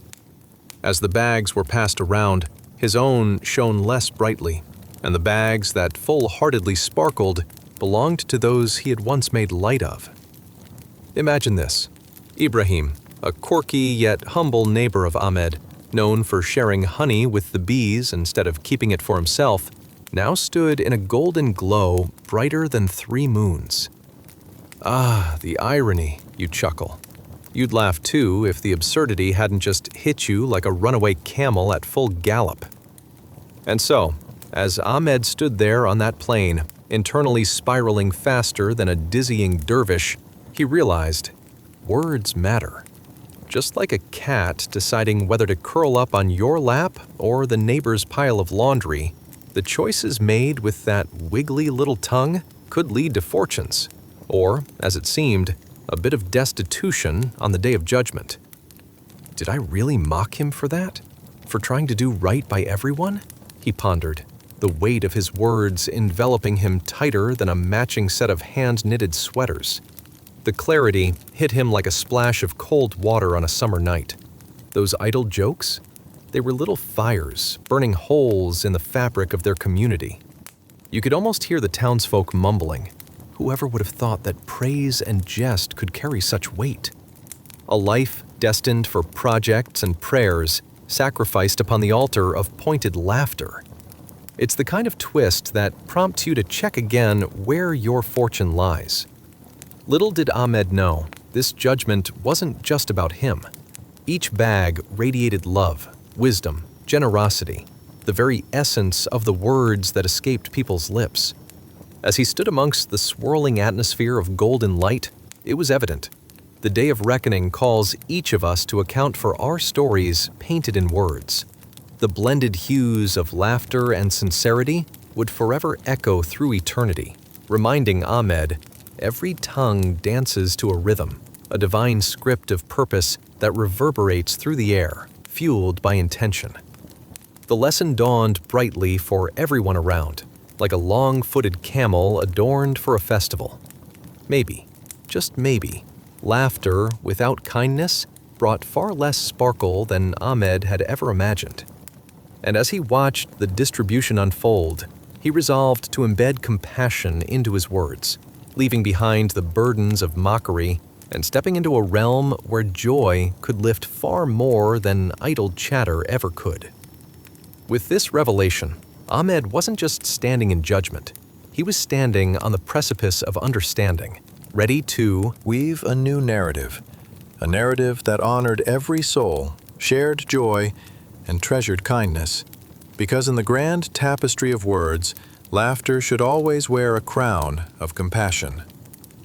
As we close this chapter of tranquility, your beautiful minds weaving dreams and reflections, let's keep that thought tucked away in the heart, like a cherished treasure. When we awaken from this night's dreams, may our tongues find joy in building bridges, rather than stumbling over petty traps. For even in jest, our words carry golden significance.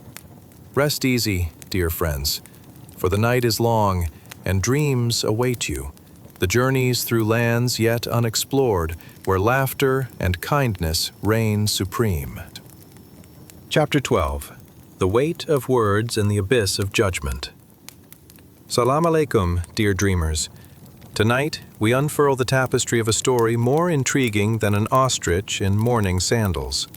Picture this, a landscape so gray, even the camels look at it with existential dread. Welcome to the plain of Qiyamah, a reality where devotion meets surprise, just like finding out your dessert is actually a vegetable salad. Now, before we vest ourselves in visions of grandeur and explore the depths of spiritual banking, let's ponder. Have you ever been so proud of something, only to have it crumble like a half-baked kunafa? Imagine strutting into a festival, thinking you're holding the prized golden ticket of virtue, only to find yourself grappling with a league of marathon pastors talking about your prized possessions, your very own prayers. And oh, my friends, have you ever spoken too soon? You know, sharing that one hilarious moment, only to realize everyone else is shaking their heads like wobbly camels in disapproval? A classic misstep. So, in these particularly reflective moments, can we hold our words tightly, knowing they have the power to either lift us into the heavens or catapult us straight into the abyss?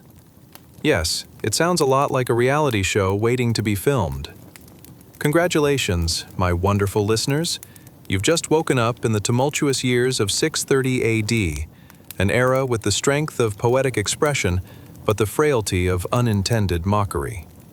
Under the vast blue dome, the sun is smiling vibrantly, perhaps a bit too bright, casting reflections onto a desolate figure named Ahmed. Ahmed stands here brimming with the zeal of a devout worshiper, his heart alight like a lamp on a moonless night. He's got bags, my friends, glowing with sheer prayer energy, to boast of the rituals he has meticulously executed. But wait, look closer. Poor Ahmed is about to embark on a journey soaked in humble revelations. Imagine him standing in disbelief as he gazes around this otherworldly vastness. The ground is shimmering with golden hues that practically blush beneath the sun. He should have felt proud. The glow around his bags should be grabbing attention like a celebrity at a banquet. Look at me, look at me. All my prayers are shining brighter than a new dinar, he thinks, patting himself on the back, as if he were slathered in the perfume of self-importance. But what's this? Incoming news flash. Ahmad realizes that he's not alone. Surprise, surprise. The figures flanking him are more than just devout worshippers. They come from all walks of life, each sparkling like an emerald, while his golden bags seem to fizzle and wane. You might say he stands in the midst of a cosmic joke, with the universe chuckling as if it just had an epiphany about the absurdity of pride. "Wait a minute," he stammers, his heart racing faster than an auctioneer at a rare car show. How could that basket-weaving fellow I ridiculed last week be holding more vibrant bags than mine? You know that feeling when your Wi-Fi drops during a crucial moment in a heated debate? Yep, that's our Ahmed now. With the flair of a grand storyteller, an unseen narrator echoes through the folds of Qiyamah, saying, "Every bag represents the weight of your words, dear Ahmed." It booms with a clarity that tickles the soul. And their impact. Imagine the horror blooming in Ahmed's chest as he starts tallying his every idle quip, the witty remarks made at dinners, the laughs shared behind fellow worshippers' backs. Each word now floated back to him like an uninvited ghost at a picnic. Each jest poked a hole deeper than a sieve in the beautiful fabric of community he thought he wove.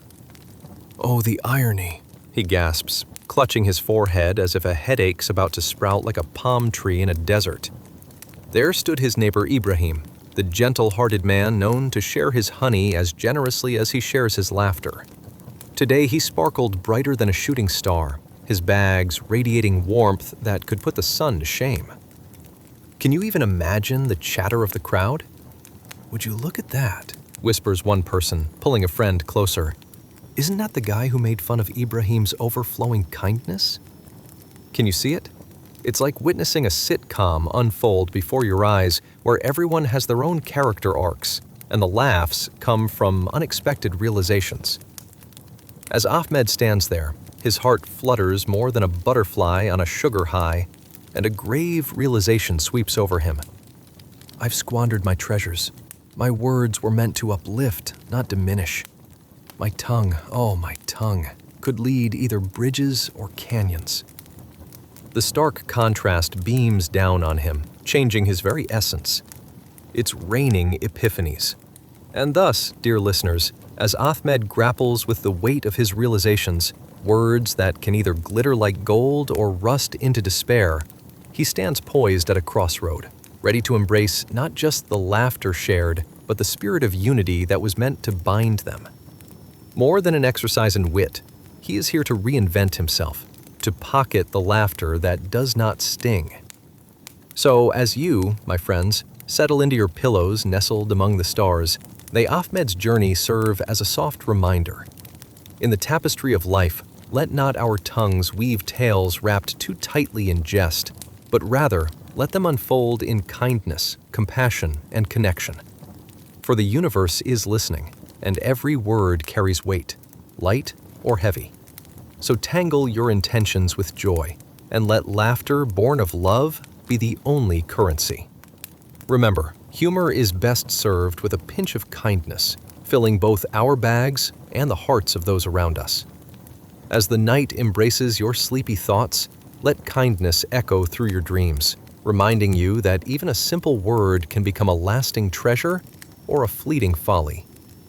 Rest easy, precious souls, for tomorrow brings the promise of Beautiful stories waiting to unfold, one whisper at a time. One whisper. Chapter 13.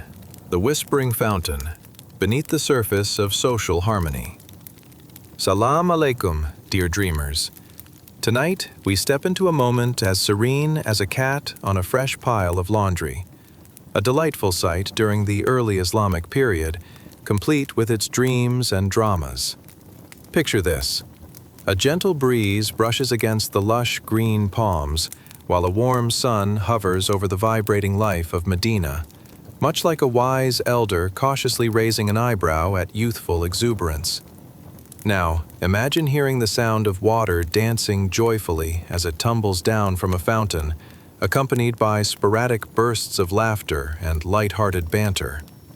Have you ever witnessed a mother trying to comfort a child while simultaneously maintaining a perfect hairstyle?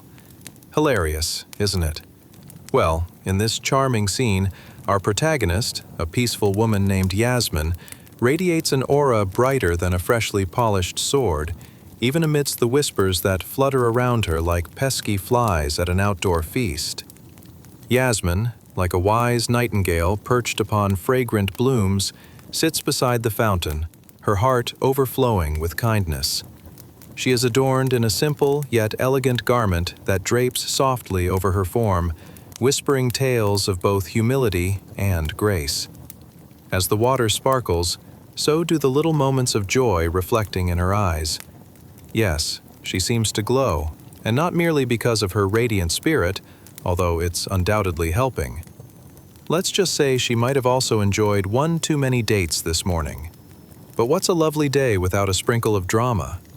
Off to the right, a group of nosy neighbors gathers, their voices hiccuping over one another, gossiping like ibis birds squawking about the latest bread recipe. Did you hear about that, Yasmin? The one who thinks she's too good for our morning chats? She's over there, lounging, probably believing she's in a symphony of angels. One chatterbox squiffs through her gossip-laden mouth. Ah, yes, the trap of the tongue. It's akin to trying to play with a slippery fish while balancing on a rocky cliff.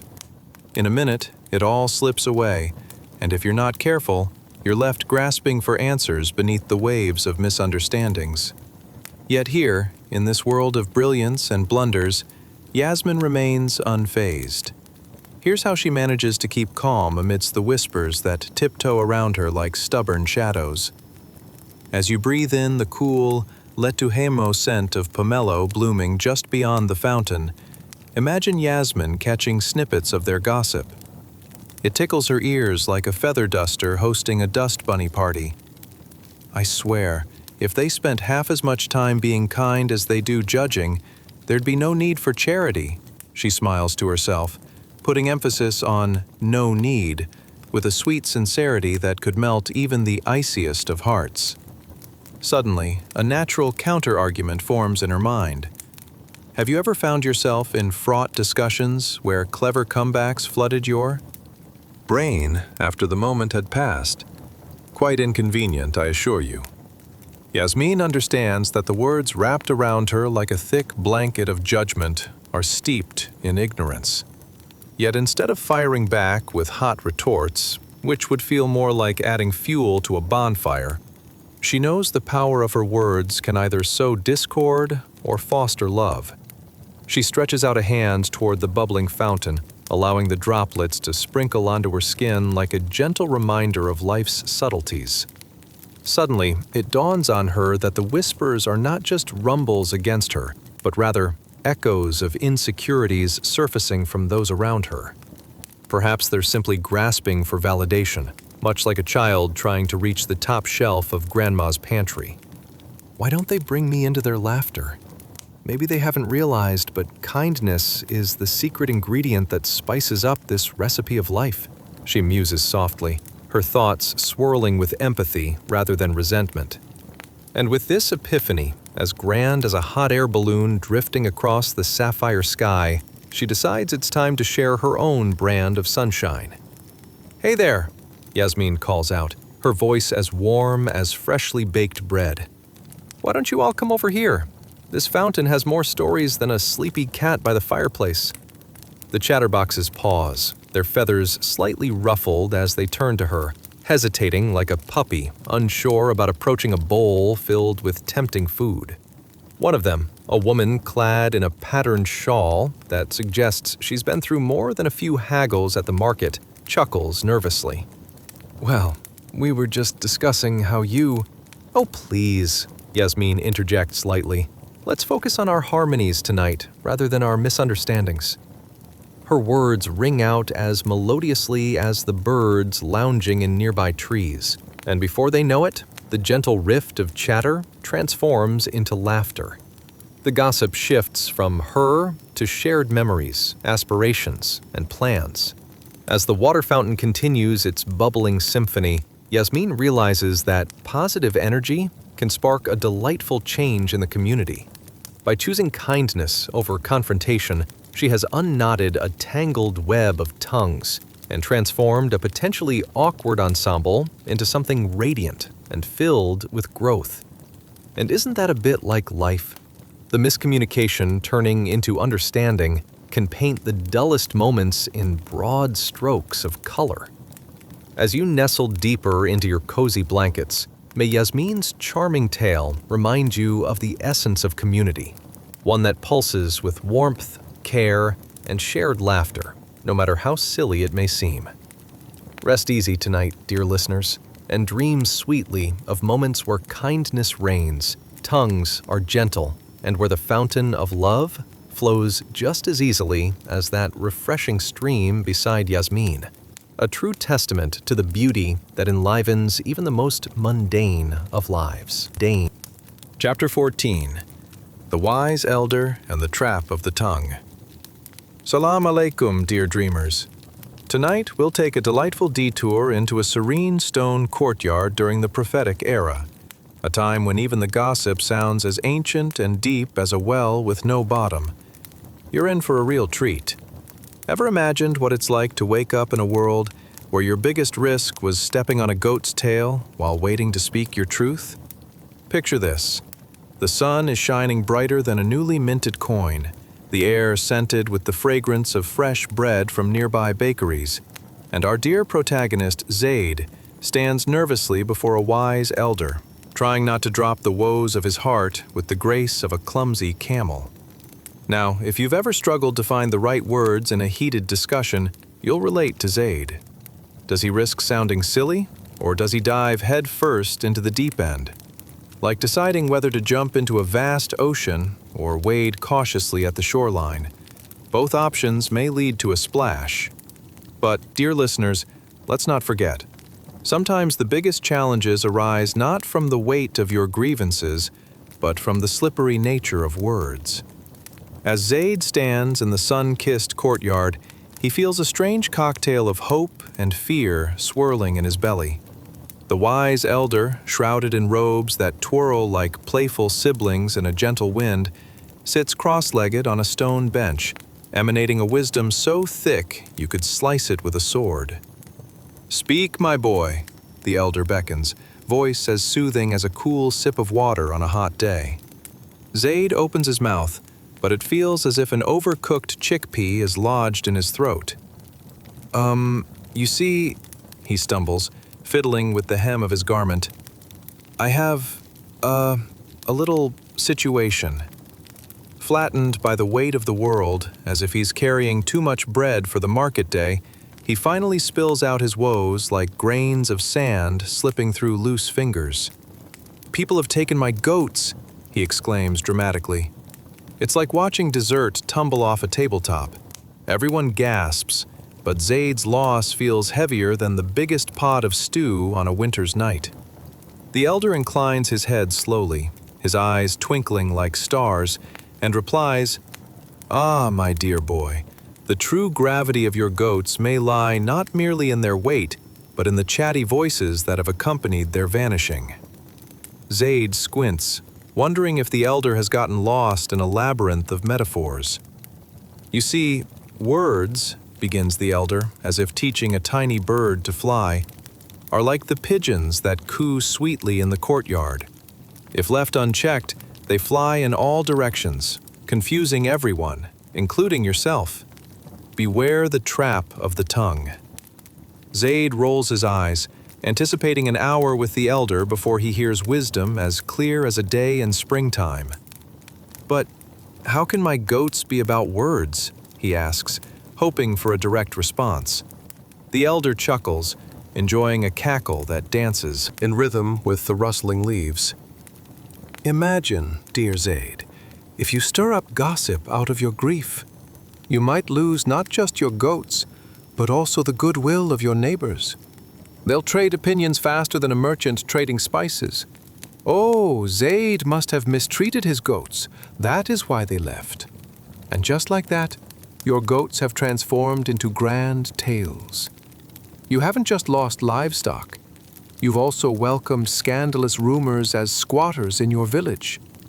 "Oh no," Zaid interjects, panic creeping in. "Like the time Ahmed used a goat to play fetch and all of Medina laughed." It seems Zaid has unwittingly stepped into the realm of humiliation, where even tales of mischief twist like a mischievous snake in the grass. The wise elder, stroking his beard as if it holds all the world's secrets, leans forward. "Trust me, young one. People will overlook your goats, but embrace the tales associated with them. You see, every word is like a pebble tossed into a pond. It ripples far and wide. Like a prized falcon dressed for a feast, the story among the villagers can soar or swoop low, depending on how you choose to narrate your loss. Would you rather be bankrupt in reputation or rich in kindness?" As Zaid gulps, feeling like he's just swallowed a mouthful of spices, he realizes he must choose his next words carefully. I only want my goats returned and my standing intact," he stutters, thoughts racing like a runaway camel. "Then," chuckles the elder, "like a cautious merchant, weigh your words before letting them tip your scale.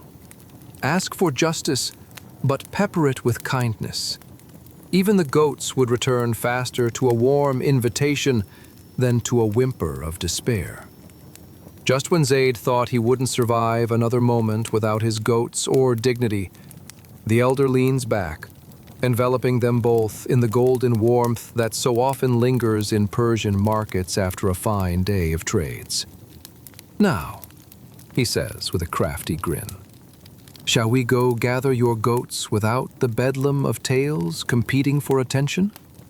Words are indeed powerful, but remember, the laughter of your neighbors can be sweeter than sugar if blended wisely." And off they go, with Zaid feeling lighter, not just of burden, but of spirit. As you settle deeper into your blankets, dear listeners, remember that the greatest treasure is not merely what you hold, but how you choose to tell its tale. Perhaps tonight, or even tomorrow, savor the way you express your thoughts. May your words soar as high as any trusting falcon, gently landing where they may spread kindness and understanding instead of chaos. Breathe in. Let these ideas wrap around your mind like the sweetest dreams. And may your words always bring you fortune, not folly. Sleep well, dear listeners. Chapter 15. The Traveler's Call and the Tongue's Mischief. Salam alaikum, dear dreamers. Tonight, we embark on a whimsical journey through time, much like trying to find your left sock in a laundry basket that's as chaotic as a market during Ramadan. Imagine waking up in the year 615 AD, in a village where the goats are more opinionated than the locals. Believe me, that's saying something. As the sun sets, throwing hues of orange like an artist gone haywire, you'll find yourself woven into the fabric of a community where whispers carry as much weight as a bag full of dates. And oh, does it have quite the flavor. Now, close your eyes and picture this. Are the villagers currently engaged in a heated debate about who makes the best hummus in town? Is that old lady almost certainly haggling in a way that would make a car salesman wear a frown? Or perhaps you're just trying to figure out where that peculiar smell of aging goat cheese is wafting from. And as our story unfolds tonight, keep this critical question in your mind. How much trouble can one person's tongue get in one sleepy little village? Let's dive into our tale. You are perched on the edge of a stoop. Think of grass so green it seems to apologize to your eyes for being so vibrant, all while pondering the daily misadventures of villagers. But wait, a traveler bursts through the village gate, haste in his step, sweat dripping from his brow like melting ice cream on a hot summer day. His eyes are wide, darting around as if he's just been chased by a particularly angry goat. Why is he in such a rush, you wonder? Ah, he's carrying news that could tip the village on its head, like a poorly balanced scale. His destination? A modest abode that belongs to a humble family known for their generosity, or rather, their generous supply of warm bread that's often mysteriously shared with neighbors like a friendship's test balloon. The traveler, let's call him Eunice, rushes through the crowded streets, serenading the air with a mixture of panic and purpose as he plans to warn them. The family of malice that lurks. As you listen, you feel the tension in the atmosphere. It's thicker than the local stew on a winter's night. "They are coming for your land," his voice echoes, louder than a rooster on a Monday morning, demanding attention. You can see the villagers pause mid-argument, collective mouths forming O shapes that could rival the famous desert oases. With pinpoint precision, Eunice cuts through the rumors and idle gossip like a knife through butter. Though you can't help but wonder why bread making is still so perplexing for some villagers. Your eyes widen as you lean in. Listen, there is a dishonest merchant headed this way, ready to weave deception and empty your pockets like a careless gardener tossing seeds, he warns. The crowd exchanges glances, half doubtful, half intrigued, like a row of camels caught in a staring contest. Imagine, standing next to the family. Your heart beats in sync with the rising tension, feeling like a drum at a festival. They've worked to labor and save, only to have their livelihoods threatened by the parasitic greed of a miserly merchant, like a fly feasting on their hard-earned honey. "But how can this be?" the matriarch of the family exclaims. "Have we not been kind? Do we not share tea with all who wander by?" As the plot thickens, Eunice adopts an expression that says, "Together we can thwart this con artist." His voice grows more fervent. "We must stand together. If we let our tongues slip in gossip or judgment, chaos will clutch the village tighter than an overzealous hug. Speak with caution, for a wandering tongue breeds trouble like thirsty seeds on a summer day." You giggle quietly, drawing a parallel to your own life, thinking of all those times you've overheard gossip that turned pear-shaped and spiraled beyond control, turning simple misunderstandings into drama fit for a sappy soap opera. What's a little slip of the tongue anyway, you muse silently. But even the most innocent words can have a ripple effect. This is a lesson Eunice is about to illustrate vividly. As the family humbly prepares to face this daunting challenge, you'll see that the power of speech can blossom into justice or twist into disaster, like an incoming storm that no one expected. You envision the traveling merchant, a slippery rascal with a tongue as smooth as butter and a smile that could charm even the fiercest guard dog. But tonight, it seems, he underestimates the strength of their resolve. Yunus enlists the villagers, forming an unbreakable bond in the face of this adversity. Together, they embark on a mission, crafting a plan as intricate as a finely embroidered tapestry. Each person shares their insights on how to present the truth without rousing suspicion, their words becoming tools that pave the way for justice while keeping tongues from mincing. The villagers whisper, "Let's use the power of speech wisely and face the merchant united." You can almost feel the camaraderie buzz, like the laughter of children playing tag in a sunlit courtyard. It's a beautiful moment, filled with anticipation and excitement, made richer every time a new face joins the circle. Through Yunus's brave example, you understand that even amidst fears of loss and deception, the tongue can become a tool of healing rather than harm. And there, in the vibrant chaos of the village, they choose kindness and truth over malice. Imagine sitting beside them, your heart swelling as the family stands together, ready to reclaim what belongs to them and shield their honor from dishonesty. As the night deepens and the stars twinkle like watchful guardians, you drift into a comfortable slumber, knowing that the strength of the heart and the wisdom of the tongue can turn thieves away and weave bonds that last beyond the ages. So, dear listeners, Remember, in a world swirled with chaos, your words hold the power to illuminate or darken paths. Breathe deeply and let your thoughts wander among this tale as you chase your dreams. Sleep well and let your internal compass guide you toward kindness and courage, even when faced with the tricky trades of life. Chapter 16. The Lantern of Wisdom and Inheritance Woes. Salam alaikum, dear dreamers. As we float into the depths of the past like a drowsy cat on a warm afternoon, prepare for a tale that shines brighter than your uncle's stories about his glory days in the 70s. Tonight, we find ourselves in a modest room, lit softly by the glow of an oil lamp that flickers like it's trying to decide between sending you to sleep or entertaining you with a shadow show. Now, imagine this scenario. You're sitting cross-legged, not on the plush couch you're used to, but rather on a mat that's seen better days, where comfort levels fluctuate from below average to "I've met soft bricks before."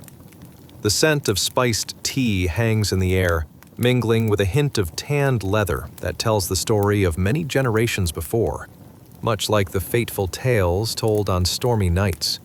In one corner of the room, you see a man, let's call him Ahmad, looking more confused than a goat in a field of rubber chickens. His brow is furrowed, and worry lines crisscross his forehead as if he's just discovered that the best bread bakery in the village has run out of flour. Across from him sits a scholar named Al-Hassan, who has the air of someone who could explain the intricacies of the universe using nothing but a half-eaten fig and a smile. Ahmad leans forward, and you can almost hear the gears turning in his mind like a rusty old mill. "Oh, great Al-Hassan," he begins, his voice wobbly like a baby bird taking its first flight. "I have a situation of utmost importance regarding inheritance, and it has left me as distressed as a cat in a room full of rocking chairs." The scholar chuckles softly, adjusting his glasses that somehow seem to accentuate his already knowing eyes. "Tell me, Ahmad, what burden of inheritance makes your heart race faster than a camel at a market on sale day?" Ahmad gestures dramatically, waving his hands like a conductor during a symphony, crashing down to the final note. "You see, my father has passed, and he left behind a treasure chest more confusing than a puzzle made by an overenthusiastic child. He has 2 wives, 3 sons, and, don't get me started on his herd of goats that seem unusually territorial."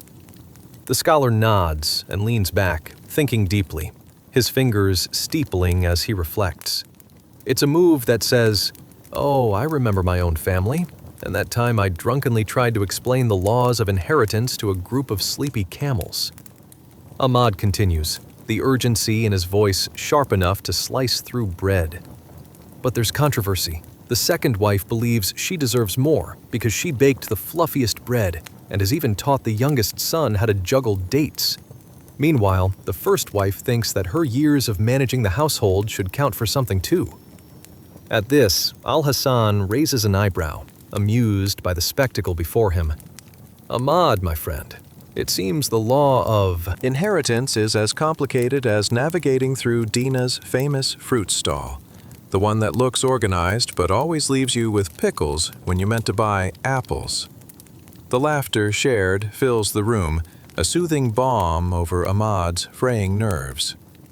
We know that specific guidelines exist with the Quran, Al-Hassan continues, but sometimes the heart's desires throw us curveballs heavier than a full sack of lentils.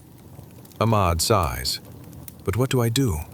The family is fighting more than the goats over who gets the prime patch of green. If I don't handle this right, I might end up losing more than my father's savings. I might lose my entire family. The dim light from the oil lamp flickers, and Al-Hassan offers wisdom that flows like liquid honey. Ahmad, inheritance rules are not merely about divisions, but rather about preserving bonds. Each spouse and child has rights, and fulfilling those honors your father's legacy. He pauses, allowing the words to settle like dust in a sunbeam. However, if you don't approach this delicately, you might find yourself poorer in love and connection than in coins. Ahmad nods, absorbing the scholars as if they're the only droplets of rain in a parched desert. But how do I do this? Should I deliver the verdict like a judge at a wrestling match? The scholar smirks, shaking his head slowly. Nay, holding a family meeting might work better. Think of it like gathering the participants for a game of chess. Everyone must understand the rules and how to play together. Ah, like a family pot of soup where everyone needs to add their own spice, but make sure not to drown out the taste of the broth, Ahmad exclaims, finally beginning to see the path ahead clear as the moonlight after a storm. With a smile, Al-Hassan concludes, Therein lies the beauty, dear Ahmad, a blend of flavors. Preserve the relationships, explore the inheritance laws, and move forward. Tonight, with this knowledge, your tongue will be your strongest advocate. But remember, can't let it play the trickster unless in jest. With that, the discussion begins to wind down as the atmosphere settles. Ahmad feels lighter, ready to confront the challenges ahead like a hero trained against the fires of a dragon, if only that dragon were the complexities of familial sequences. As the oil lamp sputters, casting warm light across the room, you can almost envision the journey unfolding. Let it drift through your dreams, reminding you that even in the strangest inheritances or the wildest family tales, a dash of laughter and the wisdom of the past can light the way. So, dear listeners, as you nestle into the warm folds of sleep, remember, a shared vision, a sprinkle of wit, and the understanding that even complicated tongues can weave soothing stories. Let that resonate within you until we meet again in the gentle embrace of another tale. Sleep tight, and may your dreams be as sweet as the juiciest dates hanging from palm branches, whispering secrets of wisdom. Chapter 17. The Snag in the Crowd, pointing out a limp. Salam alaikum, dear dreamers. As the stars enrobe the night sky like the softest blanket, we find ourselves curled in the arms of history, snuggled snugly like a cozy cat purring on your lap. Tonight, we are drifting to a time more tangled than your last pair of earbuds. Yes, buckle up as we explore the social intricacies of the early Islamic era, the early 7th century, when people resolved disputes using alms and gestures instead of thumbs on screens. But before we get started on this captivating voyage, take a moment. Dim the lights as though you're preparing for a bedtime story. Toss a fine blanket over yourself and let a breeze waft through the open window, like a gentle reminder from a long-lost, cool cousin visiting town.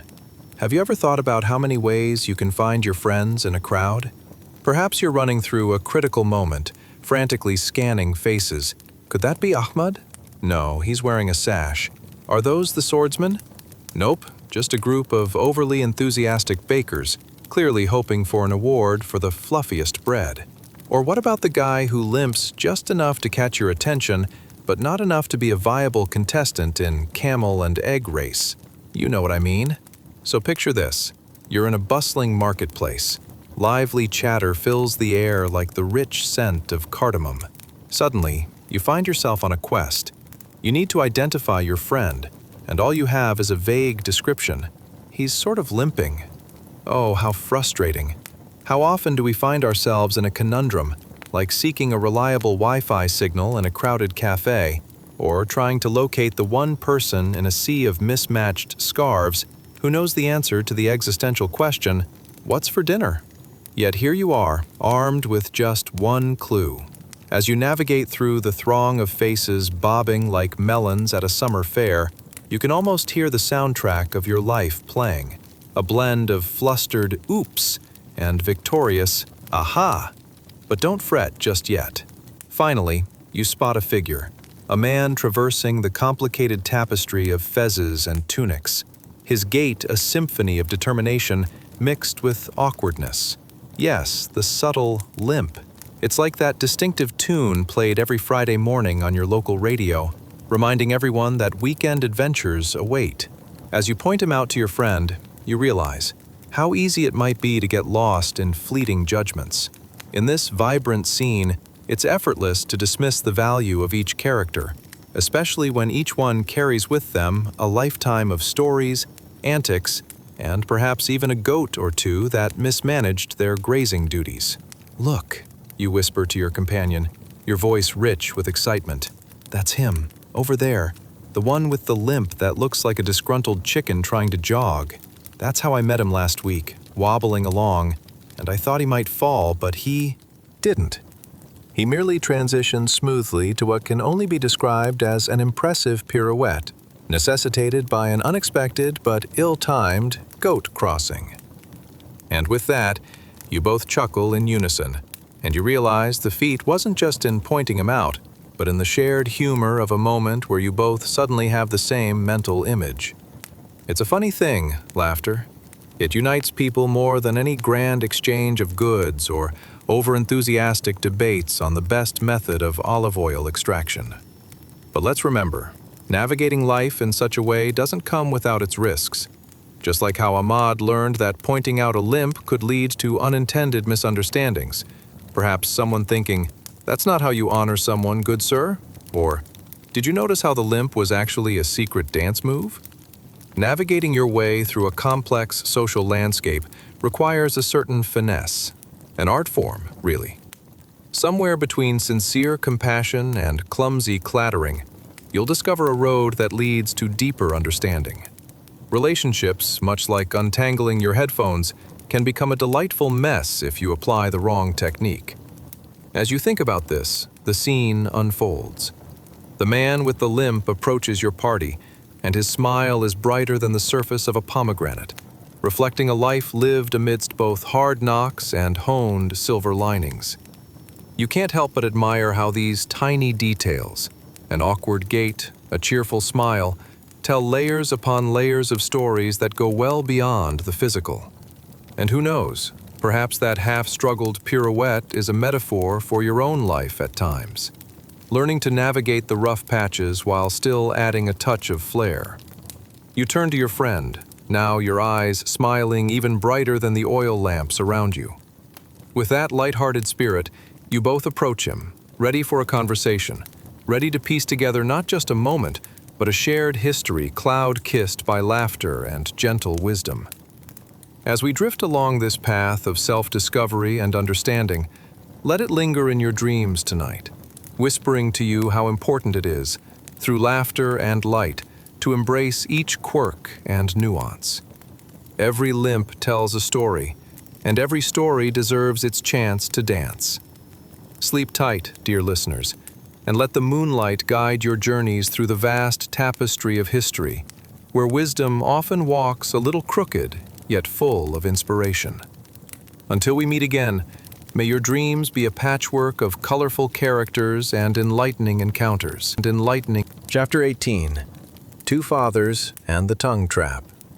Salam alaikum, dear dreamers. Tonight, we're grabbing our pillows and embarking on a journey that's richer than a double chocolate cake smothered in whipped cream. Without the guilt. Picture this. The year is 620 AD. A time when social norms weren't just bent, but twisted tighter than the shoelaces of a child in a race. Imagine you've just woken up in a patch of history that's both fascinating and eerily relatable. You're surrounded by the scent of spices wafting through the air and the sound of excited voices, discussing daily life as though it were a competitive sport. Yes, my friends, welcome to a time when, if your cousin said you should marry someone, you at least wanted to hear a bit more than, they can recite the Quran while balancing a goat.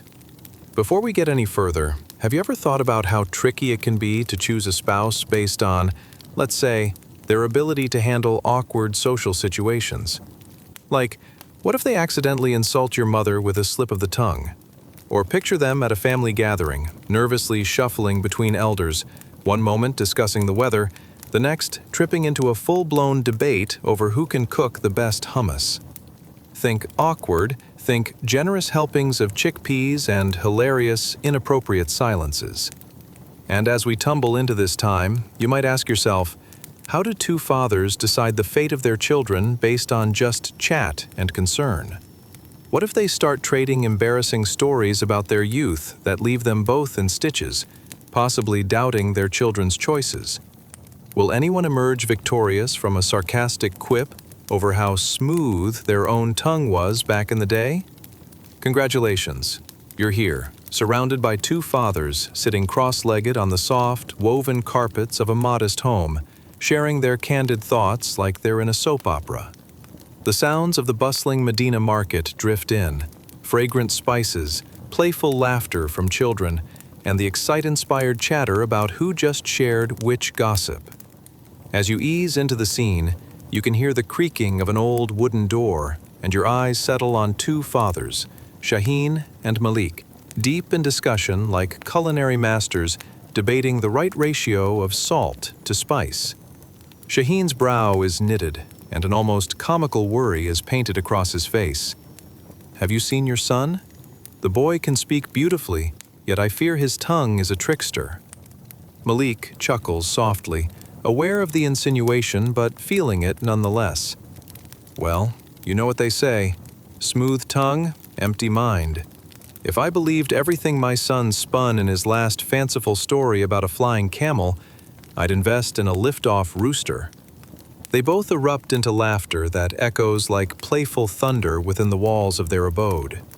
How refreshing it is to see these fathers navigate their way through the concerns of their sons' futures like a tightrope walker.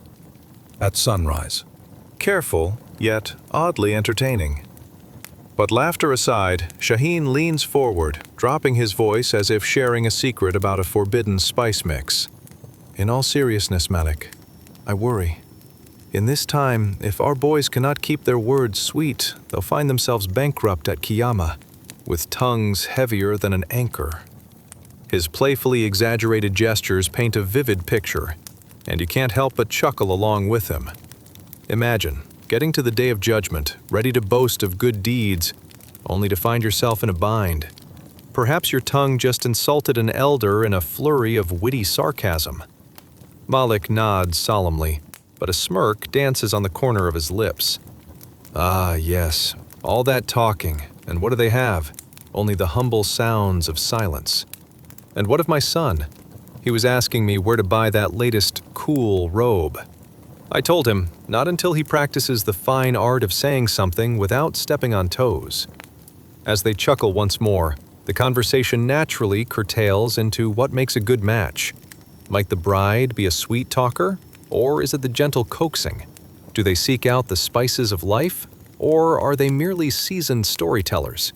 Shaheen's eyes glimmer with amusement as he asks, but if our boys can't even translate their verbal charm into actions, how will they ever win over the hearts of potential brides? It's like sending a ship without a breeze. Where's it going? Malik pats his friend on the back, retorting with a wink. Let's just hope the girls don't traipse by and see our boys flapping their gums like two jumbled goldfish in a bowl. Lively, but getting nowhere. Their dynamic exchanges give you insight into the web of relationships, where fathers often mask their fears behind witticisms, even while twisting their own tongues. Here, amidst laughter, you realize the stakes are high. This banter forms a tapestry of understanding, threading their hope for their sons into a broader understanding of respect and honesty, the values that guide families through creamy hummus and cloudy days. As their laughter subsides, the depth of their wisdom rests softly in the air, filling it with warmth and understanding. After all, the real journey of these young men is not simply to woo their selected brides, but to tug on the heartstrings of honor, truth, and respect. The lingering essence of their words beckons you to reflect. How often have you found yourself held captive by your tongue? As this chapter closes, you can't help but feel comfort in the simplicity of human connection. The pitfalls, the laughter, and the authentic worry of two fathers not just raising boys, but instead crafting men who navigate this splendid tapestry we call life. Breathe in, dreamers, and let the thoughts of tongue-tied moments whisk you away into a gentle slumber. And remember, while our conversations may dance with humor, they often lead us towards a wisdom that lingers long after the Last giggle fades, echoing softly in the corners of our hearts. Sleep well, dear listeners. Sweet dreams await. Sweet dreams. Chapter 19.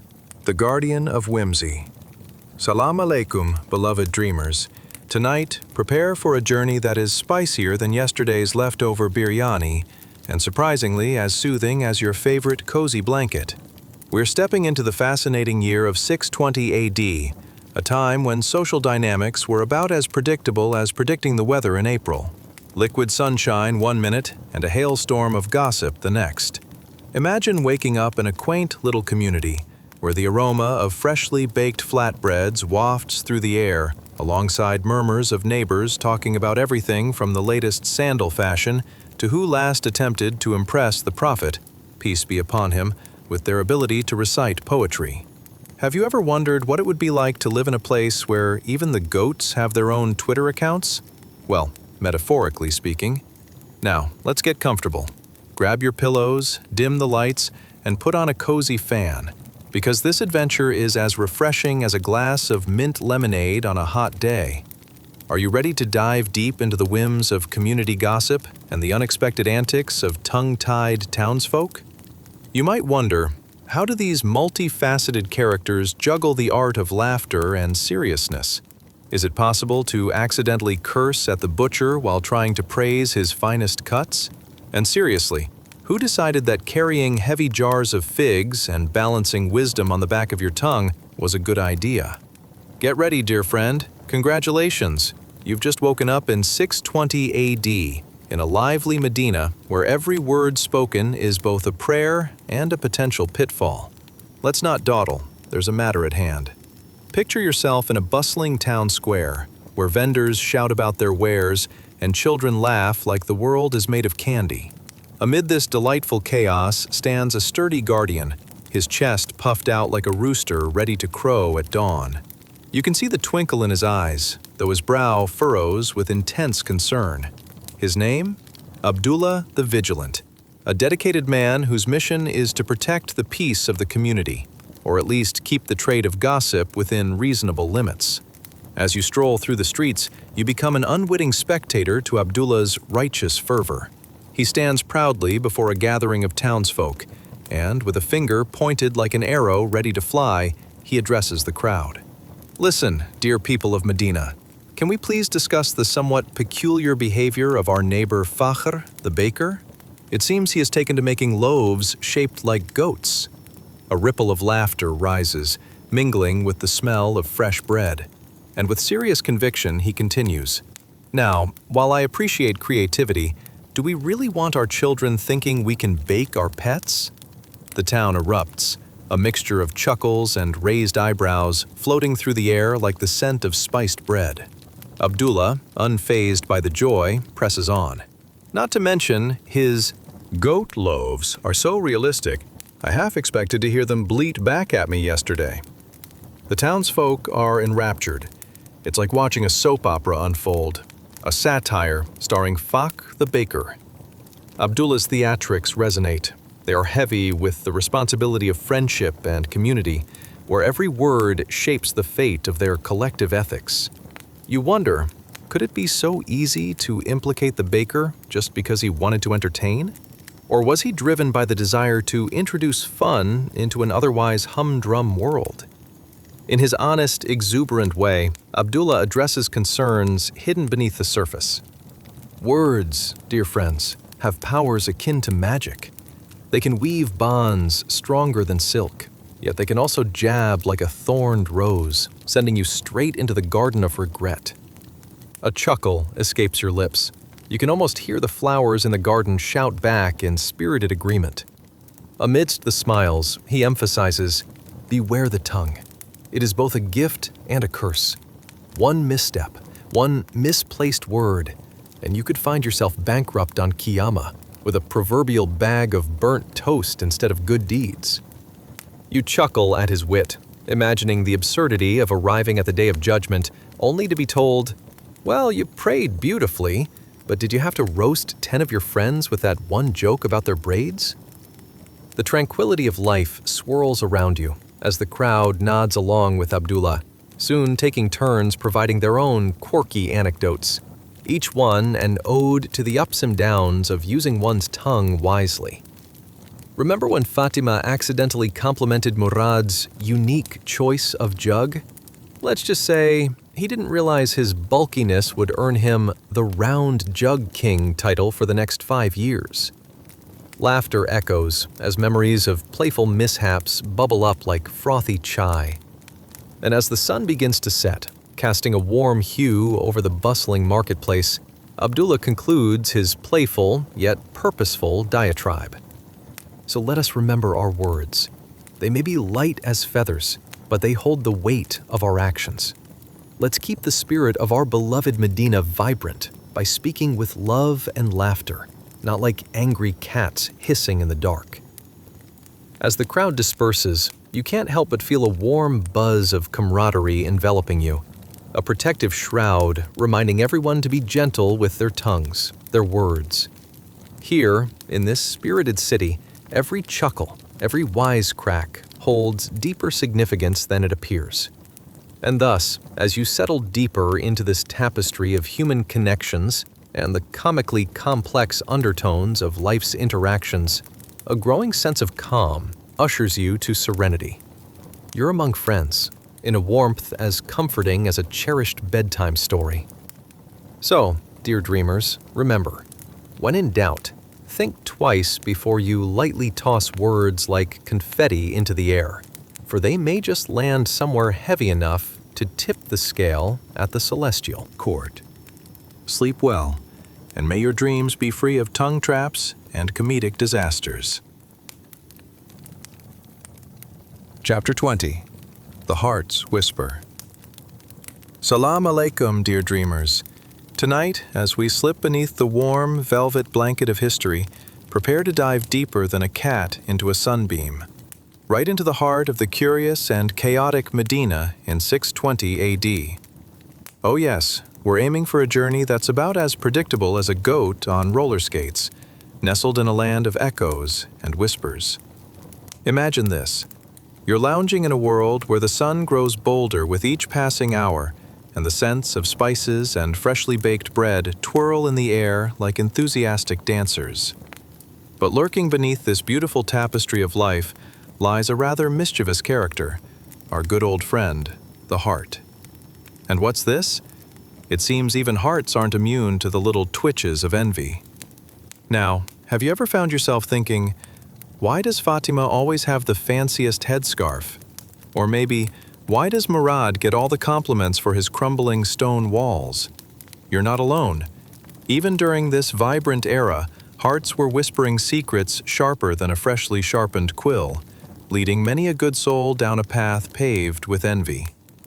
Did you ever stop to wonder, though, if someone's heart became a garden for envy, could it grow wild, like vines soaking up sunlight? And would it start to entangle the good intentions of devout worshippers with slippery words, causing them to trip and tumble right into a pit of regret, like, say, a cow slipping on ice in the middle of winter? Tonight, dear listener, you're stepping right into this vivid world. Congratulations! You've just woken up in 620 AD, a time of exuberance, community gatherings, and the occasional accidental insult.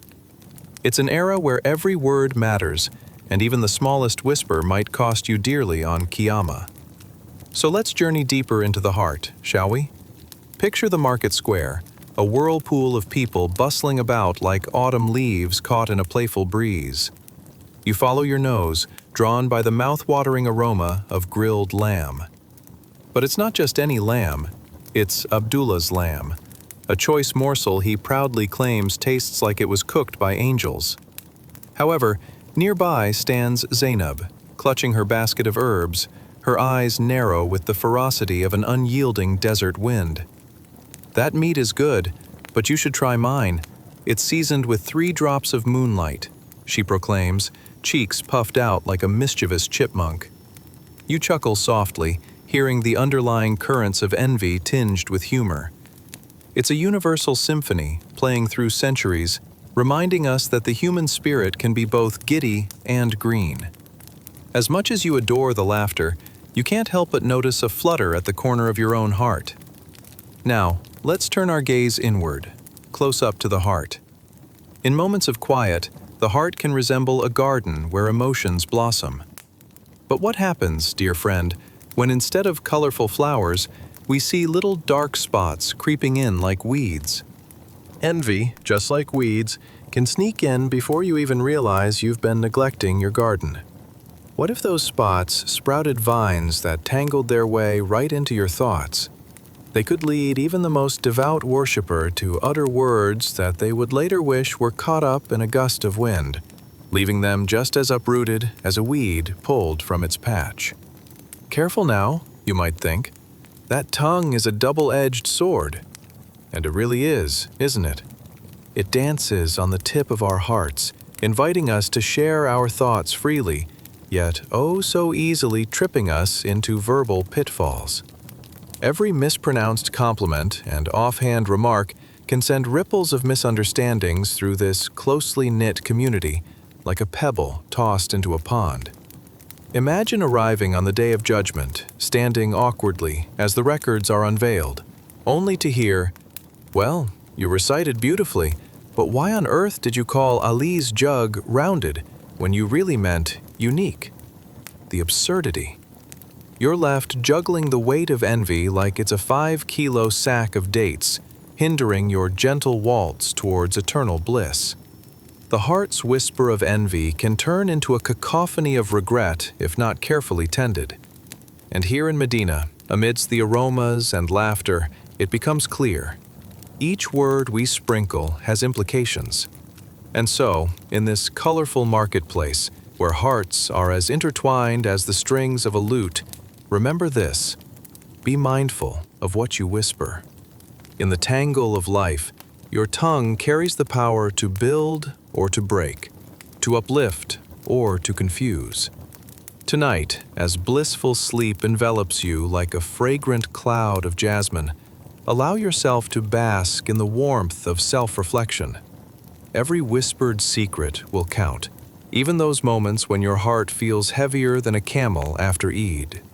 So let's tread carefully, allowing laughter and love to flourish, ensuring our hearts remain free of the creeping vines of envy. As you nestle into deeper slumber, may your heart stay bright, nurturing the garden of connection with gentle words, discovering the magic that lies in every breath. Sleep well, dear dreamer, and awaken to a world ripe for kindness and compassion. The tale of your heart is just beginning. Chapter 21. The Whimsical Trap. Salam alaikum, dear dreamers. Tonight, we embark on a journey deeper than a well at midnight, tumbling into the vibrant, bustling streets of Medina in 630 AD. Picture this: the aroma of spices wafting through the air, the sounds of cheerful street vendors hawking their wares, and perhaps a goat chewing vigorously on someone's discarded banana peel. Yes, believe it or not, even in those days, the fruit was the slyest of suspects. Now, before we step into our delightful time machine, let me ask you a few questions. Have you ever found yourself whispering something embarrassing and immediately regretted the words, much like using a gift card for a dinner date? Or maybe you've seen someone put their foot in their mouth so spectacularly that you wondered if they had taken a gymnastics class for turtles. Well, hold on to your slippers, because tonight's tale revolves around a rather temperamental member of our delightful human family, the tongue. Imagine it, your tongue playing tricks on you, like a tiny mischief maker, causing you to say things that slip out smoother than butter on a hot stone. In our era, and long before, the tongue promised great power and disaster alike, perhaps packing more drama than an evening soap opera starring a sheep and a pie. Now, picture yourself on a sun-drenched afternoon in a lively marketplace, an atmosphere alive with laughter, gossip, and distant echoes of happiness. Yet somewhere lurking in the shadows, the glistening tongue nudges anything it can to stir some mischief, often leading the most devout worshippers to tumble into a pit of regret. But don't worry, if there's one thing you need to remember, it's that the Prophet Muhammad, peace be upon him, taught that whoever can guarantee what is between their jaws and what is between their legs, I guarantee paradise for them. So, with one small flutter of that sneaky tongue, we are reminded that the stakes, oh, they are high. So, let's dive into our tale. As you meander through the enchanting lanes of Medina, your senses are bombarded. The tantalizing aromas of cumin and cardamom flirt with your nose, and the sight of vibrant fabrics flutters at the market stalls like an overexcited pigeon. You see a familiar face, Abu Hamza, his demeanor gifted with humor, but today he's carrying a burden heavier than a sack of dates. You see, Abu Hamza, as uplifting as he is, has quite a habit of mixing up words. Just the other day, he accidentally called Fatima's prized goat an overenthusiastic butter churn instead of a delectable goat. Oof, that didn't go too well. Fatima stood there, a vision of shock, her expression matching the fierceness of a lioness protecting her cubs. And Abu Hamza? Well, he was left stammering apologies, like a boy caught with his hand in the honey jar. He learned the hard way that words indeed have a temperament of their own. As the sun dips lower, casting a warm golden hue upon the bustling streets, we find ourselves at the entrance of a quaint tea shop. There, you spy a tapestry of characters and calamities, a perfect backdrop for the befuddling role of the tongue. The shopkeeper, Yasir, has earned himself a reputation as the fastest tea brewer in all of Medina. But don't let his speedy fingers fool you. The man can also weave a web of gossip faster than the blink of an eye. Picture him now, with lips like a seasoned toucan, leaning toward a table of men, eyes glinting like polished silver. "Have you heard the latest?" he whispers, excitedly leaning in, creating a buzz in the air thicker than the honey in his tea. It appears our neighbor, Ali, has taken on the role of the best baklava maker. Oh, but what he really excels at is burning bread. Make sure to tell everyone for me. The men break into laughter, each knowing that tongues are a gifted balance of fiction and reality. But in this realm, where words flow freely, there lies an ancient warning. Just like a careless juggler with too many flaming torches, a slip of the tongue can lead to consequences as disheartening as losing a nacho at a party. In the world of our devout worshippers, every slip can mean a gasp of surprise on the day of Qiyamah, where even the smallest whisper holds weight heavier than a mountain's peak. Imagine standing before a grand assembly on the day of judgment, unsure of how your past choices speak for you. One individual steps forward, heart racing. Was it the leftovers from last week's feast that got him in trouble? Or that one time he called his cousin's wife far too flamboyant for her own good? It's like ordering a chai and receiving plain water. Disastrous. As the moon casts gentle shadows through the bustling market, Remember, dear ones, the heart is a garden, and the words are the seeds. Allow them to grow in love so that the tongues of innocence don't sprout bitter tangs of regret. So, as you drift into the velvety embrace of sleep tonight, observe your whispers and chuckles, allowing your heart to dance in the light of compassion and kindness, planting seeds that lead to bountiful harvests of joy. Now take in a deep breath, dear dreamers. Feel the warmth enveloping you. With each gentle moment, may your dreams carry sweet words that blossom into beautiful realities, leading the way to a heart-kindled tomorrow. Sleep well, where every breath invites a new garden to bloom. Chapter 22.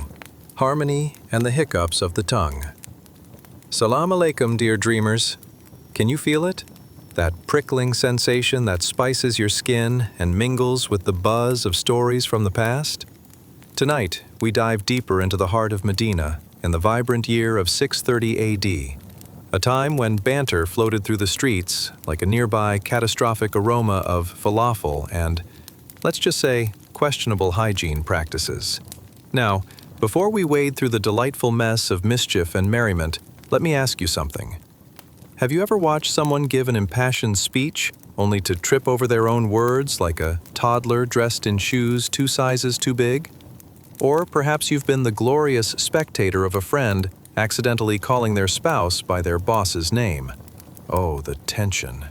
Well, cozy up, because your tongue has quite the knack for pulling fast ones, even without your consent. As we flit through the charming market square, where the din of merchants shouting their deals dances against the backdrop of laughing children and the drone of clucking chickens, you might notice the little moments of human interaction forming a beautiful tapestry. Let's take a hearty inhale as you absorb the scene. Fresh bread baking in clay ovens, dates as sweet as a promise, and on the corner, a rather animated debate about which goat is the greatest. There's a spectacle occurring to your left, where Abu Hamza, the beloved mixmaster of words and the town's self-appointed humorist, is attempting to charm Yasser's lively gathering with his latest tale. Is it an epic saga of an army of brave men? No, it's about the cat that made the bed its kingdom during nap hour. But drag this story through the vibrant colors of awkwardity, you can expect him to trip over the words like a sandal on a cobbled street. Did I tell you about the goat that saved my life? No, I meant the cat, he cavorts with exaggerated hand gestures. Its napping prowess was so fierce, I nearly lost my job. Such vibrant characters spill emotions quicker than spilled tea. And as the crowd gazes at him, half laughing, half sighing, you can feel the universal solidarity in knowing someone who has faced the wrath of a vending machine, or, in this case, the mercy of a cat. Now, let's float towards the fruit stall, where Fatima stands, all poised in her hijab that beautifully sways as she sorts through her wares. You want to hear a subtle shift in the wind? It's her lips pursed as she listens to Abu Hamza's current hyena-like expedition of humor. Last week, he called her prized goat the grand diplomat of the animal kingdom, instead of a potential future dinner, causing her to glare like a hawk set on a chicken sandwich. You ever met someone with the grace of a gazelle, but the tongue of a goose? That is Fatima, in full glory. She rolls her eyes, and here comes her laughter, too loud over the humble murmurs of the street. Her mock horror erupts into Laughter rousing all who dare linger. As the sun dips lower in the sky, no longer casting rays, but tinted shadows that play tricks on the cobbles, wave after wave of chatter floods your ears. There's life in this neighborhood. Laughter here is a currency more critical than gold. Whether it be stories of misplaced words or a goat's gastronomical ambitions, there's a resonance, a feel-good ambience that seems to promise blissful tomorrows. This vibrant microcosm of Medina presents an ancient yet timely reminder. Here, in this harmony, words are a dance. Sometimes they prance light-footed across tongues, while at other moments they stumble like a jigsaw puzzle missing key pieces that could very well be flavor or fury. And in the grand scheme of Qiyamah, as divine accounting unfolds, each missed step and each mishap will sing louder than a disharmonious choir. Yikes. Picture it. You, standing before a celestial assembly, nervous yet oddly calm, as your tongue moves about loosely like an untrained falcon. Remember that time at the town gathering when you mispronounced delicious curry as diffident curry? Trust me, the world will remember. Your heart may race, but you swallow back that pride. After all, even a tongue that fumbles amidst the laughter can serve as a faithful friend, or a troublesome reciter leading one into the layers of righteousness. So here, dear ones, gather around as we welcome this ancient wisdom, this joyous mess we call life. The beauty lies not just in the words we speak, but also in the connections we forge, how our slips morph into laughter, binding us closer together like a patchwork of splendid fabrics in the marketplace. As the moon rises to cast its gentle glow upon your eyelids, remember the walls of this marketplace, the sound of voices, the echo of laughs filling the air like spices swirling into a divine curry. May you drift off with pockets of comfort, where the tongue dances freely, errors dissolve into laughter, and in the face of chaos, a twinkle of understanding illuminates the dark corners of our hearts. Close your eyes, dreamers. Let the soft whispers of Medina's laughter wrap around you like a comforting shawl, reminding you that in the grand tapestry of life, it is the missteps that enrich our stories. Good night, dear souls, and may your dreams be as sweet as that delightful, unsalted butter that the goats might, or might not, turn into soft whispers on a warm evening. Chapter 23. The Whispering Tongue. Salam alaikum, dear dreamers. Tonight we find ourselves knee-deep in a mystery sweeter than honey, but more perilous than a cat in a room full of rocking chairs. The way our very own tongues can land us in a heap of trouble. Picture this. You've just drifted off to sleep, only to wake up in 630 AD, right in the heart of Medina, where the camel traffic jam is the stuff of legends and gossip is the main currency. Can you imagine a time when swiping left or right on a date meant simply turning your head away? Ah, the innocence of it all. Ever wondered how many friends have been lost to a simple mispronunciation? Or how your well-meaning cousin can turn delicious stew into disastrous stew with just a flick of their tongue? Worry not, dear listener. The trials of the tongue are not exclusive to modern problems. Get cozy as we set the scene. Imagine the aroma of freshly baked bread wafting through cobbled streets, and the sound of peddlers hawking their wares, haggling like ravenous bees over the last drop of honey. Now, take a deep breath. Inhale the warmth of community, the sweet joy of laughter, and the occasional squawk of a disgruntled chicken. You're walking through the bustling marketplaces of Medina, where the air is filled with friendly banter and perhaps the faintest scent of overripe fruit. Now, let's take a moment and picture Abdul, a man of religious conviction, kneeling in a quiet mosque at dawn, his head bowed like a ripe watermelon ready to roll away. This is no ordinary moment. It's a tender plea to the Almighty. Abdul whispers fervent prayers, beseeching for strength to control his tongue, which seems to have a mind of its own. Does the tongue have its own GPS?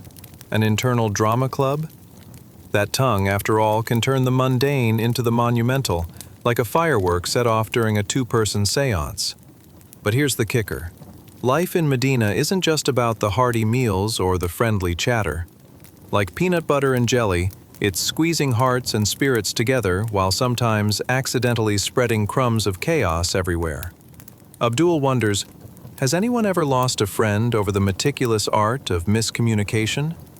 His mind drifts as he reminisces.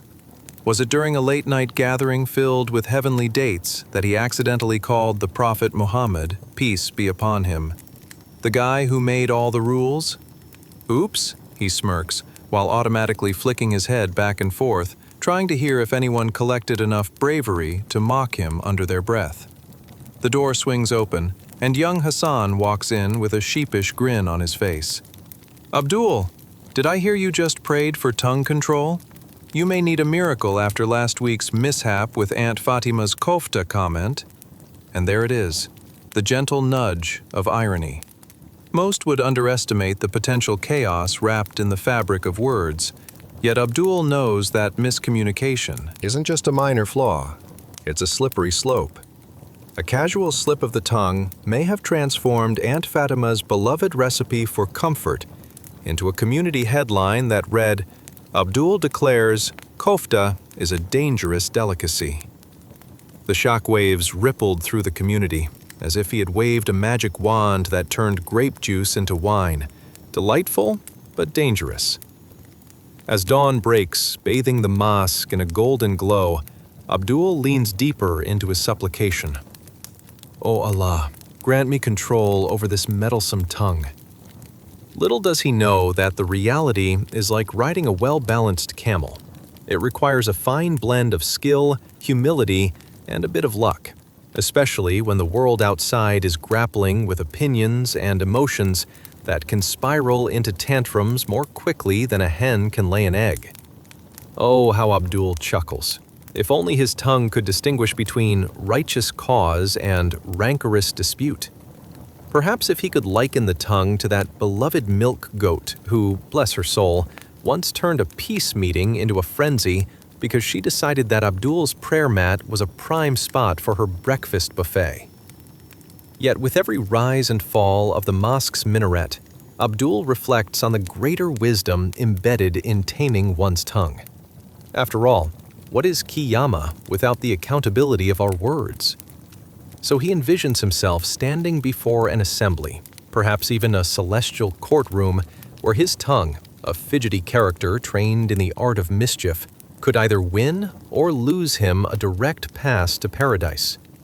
Even amid laughter, Abdul's heart swells with awareness.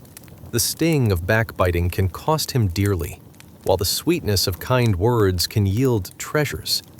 These revelations cement his resolve to engage in heartfelt discussions, sprinkled with the salt of forgiveness and laughter.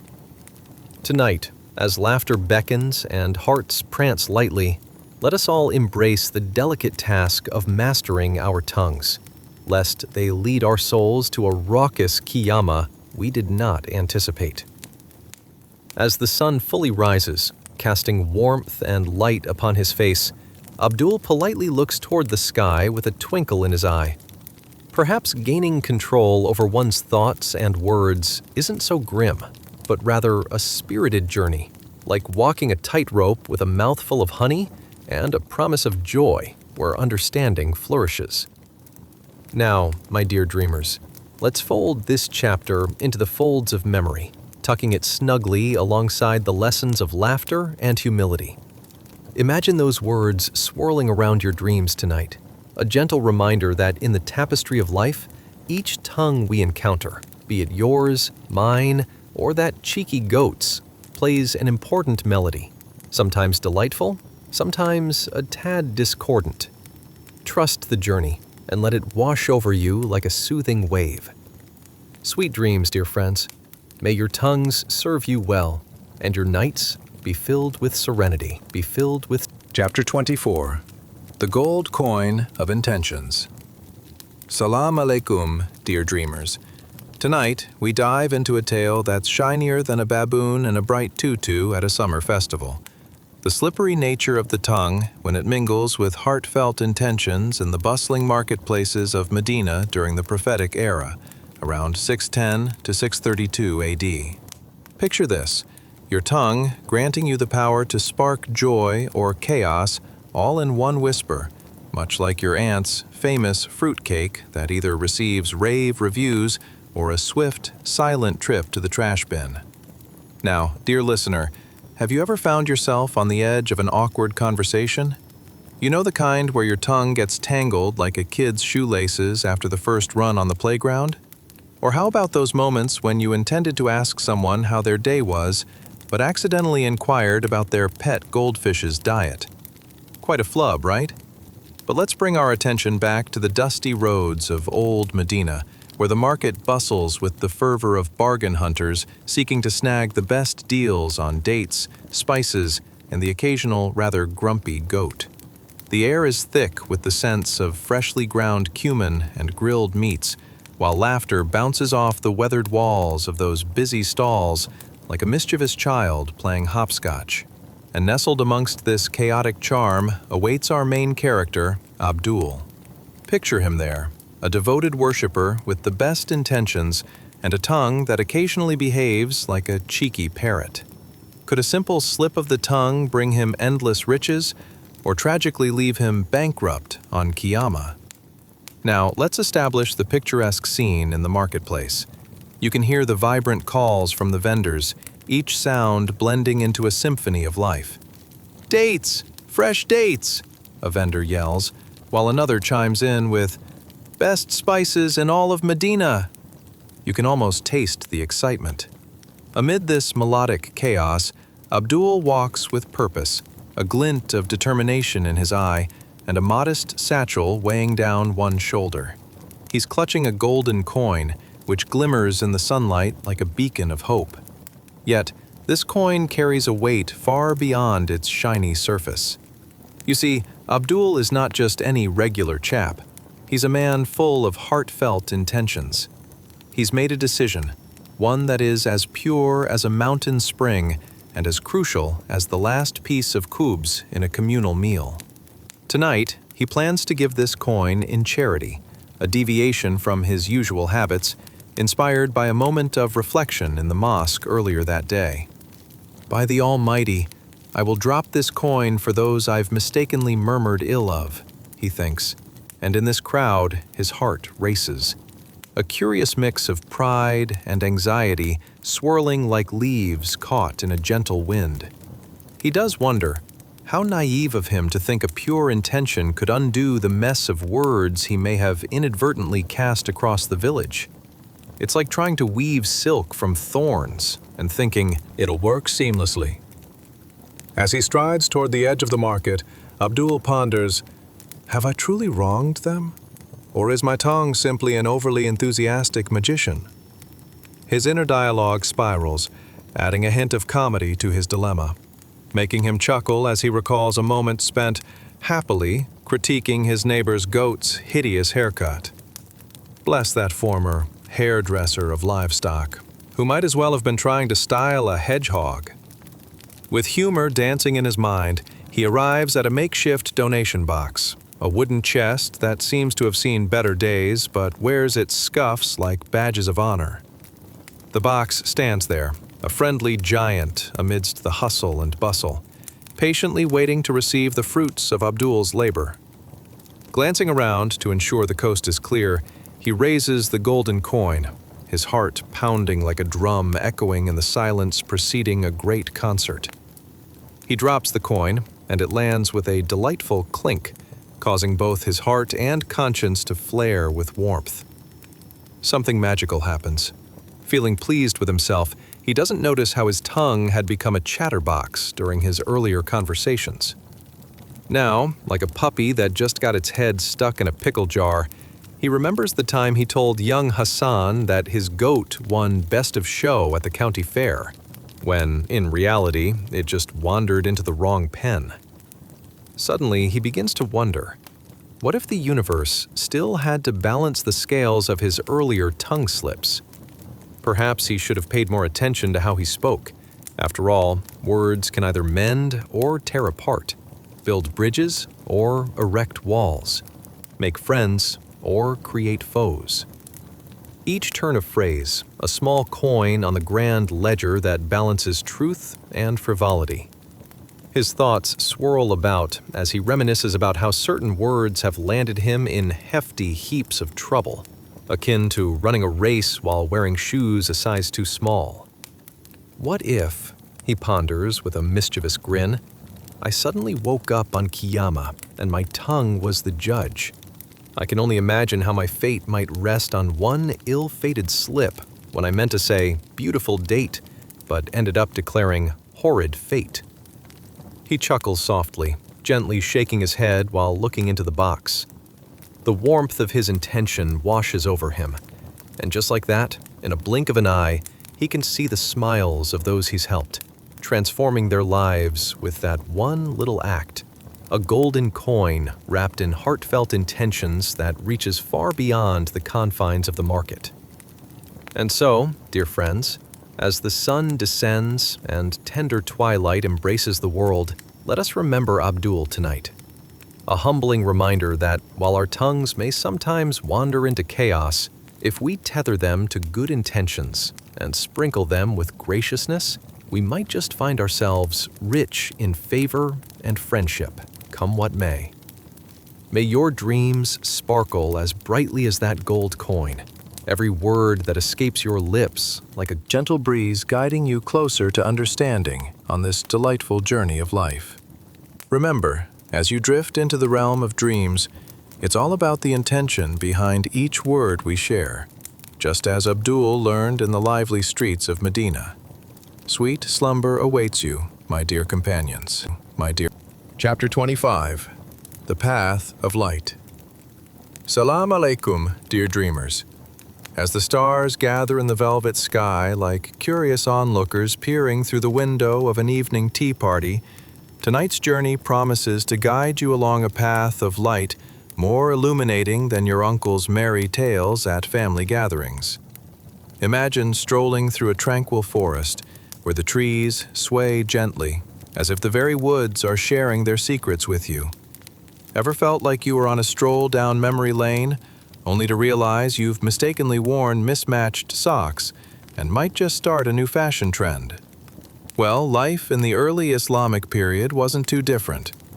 Now, let me ask you, would you rather walk alone in silence, or would you prefer a group of lively companions ready to regale you with words of wisdom while giggling at that one time you tried to impress your crush by pretending to jump over a fence, only to land in a shrubbery?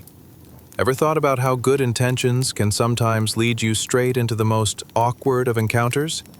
Or how about the times when you thought you were offering golden advice, but ended up sounding like a confused ostrich trying to explain quantum physics?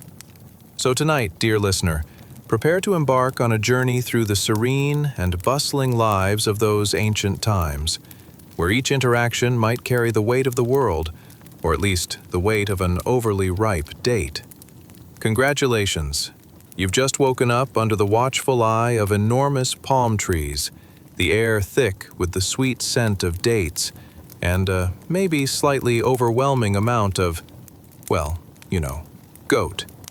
Yes, it's 620 AD.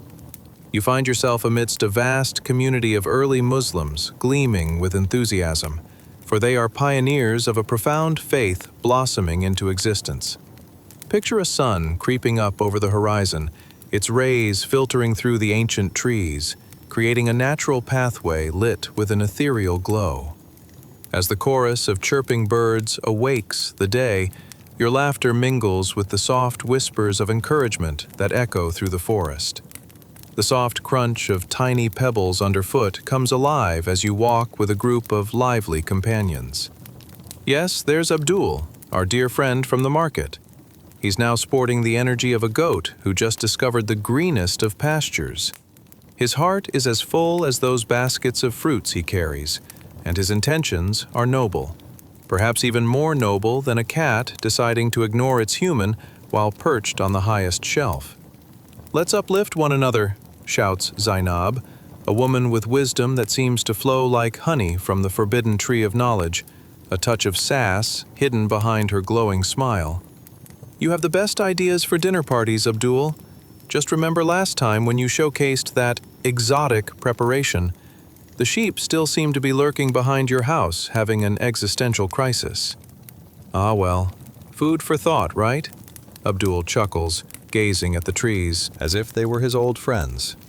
The group bursts into a chorus of laughter, the kind that sends ripples of mirth bouncing through the trees, rustling the leaves as if they're joining in on the good-natured fun. As you stroll together, there's a lightness in the air, a sort of ambience that feels rare and precious, like a tiny piece of the universe aligning perfectly just for you, though Abdul swears there was no alignment while he attempted to teach a goat to fetch. Each person shares anecdotes, snippets of wisdom sprung from the depths of their journeys, while keeping spirits high as they exchange thoughts on the importance of kindness and patience. "Just remember to keep that tongue of yours, Abdul." Zainab drags him into a friendly debate. "It can be as mischievous as a cat trying to pounce on a sleeping puppy. It might bring forth blessings or chaos." Abdul rolls his eyes, a playful smirk on his lips. "Yes, yes, that my tongue is like an excited toddler at a sweet shop. I will ensure it behaves, most days." He suddenly freezes mid-step as he recalls a moment of tongue-tripping hilarity when he accidentally praised an ugly goat's charm rather than the one he meant to, much to the confusion of the surrounding villagers. Everyone erupts into laughter again, a soft sound that caresses the trees, and you realize how vital this interplay of encouragement is. It's a dance of understanding, floated along by their shared intentions, a unique melody amidst the whispering winds of the forest. Together, you meander down the path of light, basking in the vibrant energy of this community. You feel alive with hope, a cosmic giggle swirling through your heart, buoyed by the realization that it's not just the words spoken that matter, but the intention wrapped around them like the sweetest of date confections shared among friends. Perhaps the words they exchange hold potential, like seeds being sown in fertile soil, ready to bloom into something magnificent. You witness the significance of compassionate dialogue and the importance of guarding one's tongue, an important lesson to carry through life, a thought that seems particularly relevant, even today, don't you think? As you reach the clearing, the sun hangs low, casting golden hues that dance upon the glistening forest floor, reminding you of the beauty of togetherness. You feel exceptionally grateful to walk amongst those determined to uplift each other. Here, amongst the trees, you've come to find not just community, but your sense of belonging, feeling truly alive in this moment of shared laughter. Ah, dear friends, let us take a moment to reflect on how seemingly innocuous conversations of years gone by can guide our paths to good or ill. Often, it's like a farmer tilling the ground, hoping for a harvest, only to inadvertently plant some weeds along with the seeds. As we slip deeper into the soothing depths of our dreams, may we carry this lesson, tucked away in our hearts like a cherished secret, waiting to guide us on our life's journey with intent, laughter, and the inimitable charm of friendship. As our night gently draws to a close, take a moment to breathe and let everything settle. Tonight, we wandered through dusty marketplaces and quiet gatherings, through moments of laughter that slipped too far and words that carried more weight than anyone expected. We saw how people of the past struggled not only with hunger, heat, and hardship, but with something far more familiar to us, the challenge of holding the tongue. They joked, stumbled, gossiped, regretted, apologized, and tried again, just like we do. There is something quietly comforting in that. Even in a time without screens or comment sections, people wrestled with the same impulses, to speak too quickly, to laugh too sharply, to forget that words linger long after they are spoken. And yet, they endured. They learned. They reflected. They sought mercy and restraint in a world that demanded patience at every turn. It's easy to smile at the absurdity of it all. Rumors spreading faster than camels, reputations tipping over because of a careless joke. But beneath the humor is a reminder of how resilient the human heart has always been. People learned to soften their speech not because life was easy, but because it was hard. So tonight, as you lie comfortably, perhaps with clean water nearby, soft bedding beneath you, and silence that feels safe, allow yourself a moment of gratitude. Gratitude for modern comforts, gratitude for privacy, gratitude for the chance to pause before speaking, to choose kindness, or even to choose silence. Let the lessons rest where they belong, not as worry, not as fear, but as gentle awareness. Your day is done. Your words can rest now too. Breathe slowly, let your thoughts quiet, and as sleep comes, may it carry peace, forgiveness, and the comforting knowledge that tomorrow is another chance, softer, wiser, and calmer than today. Good night.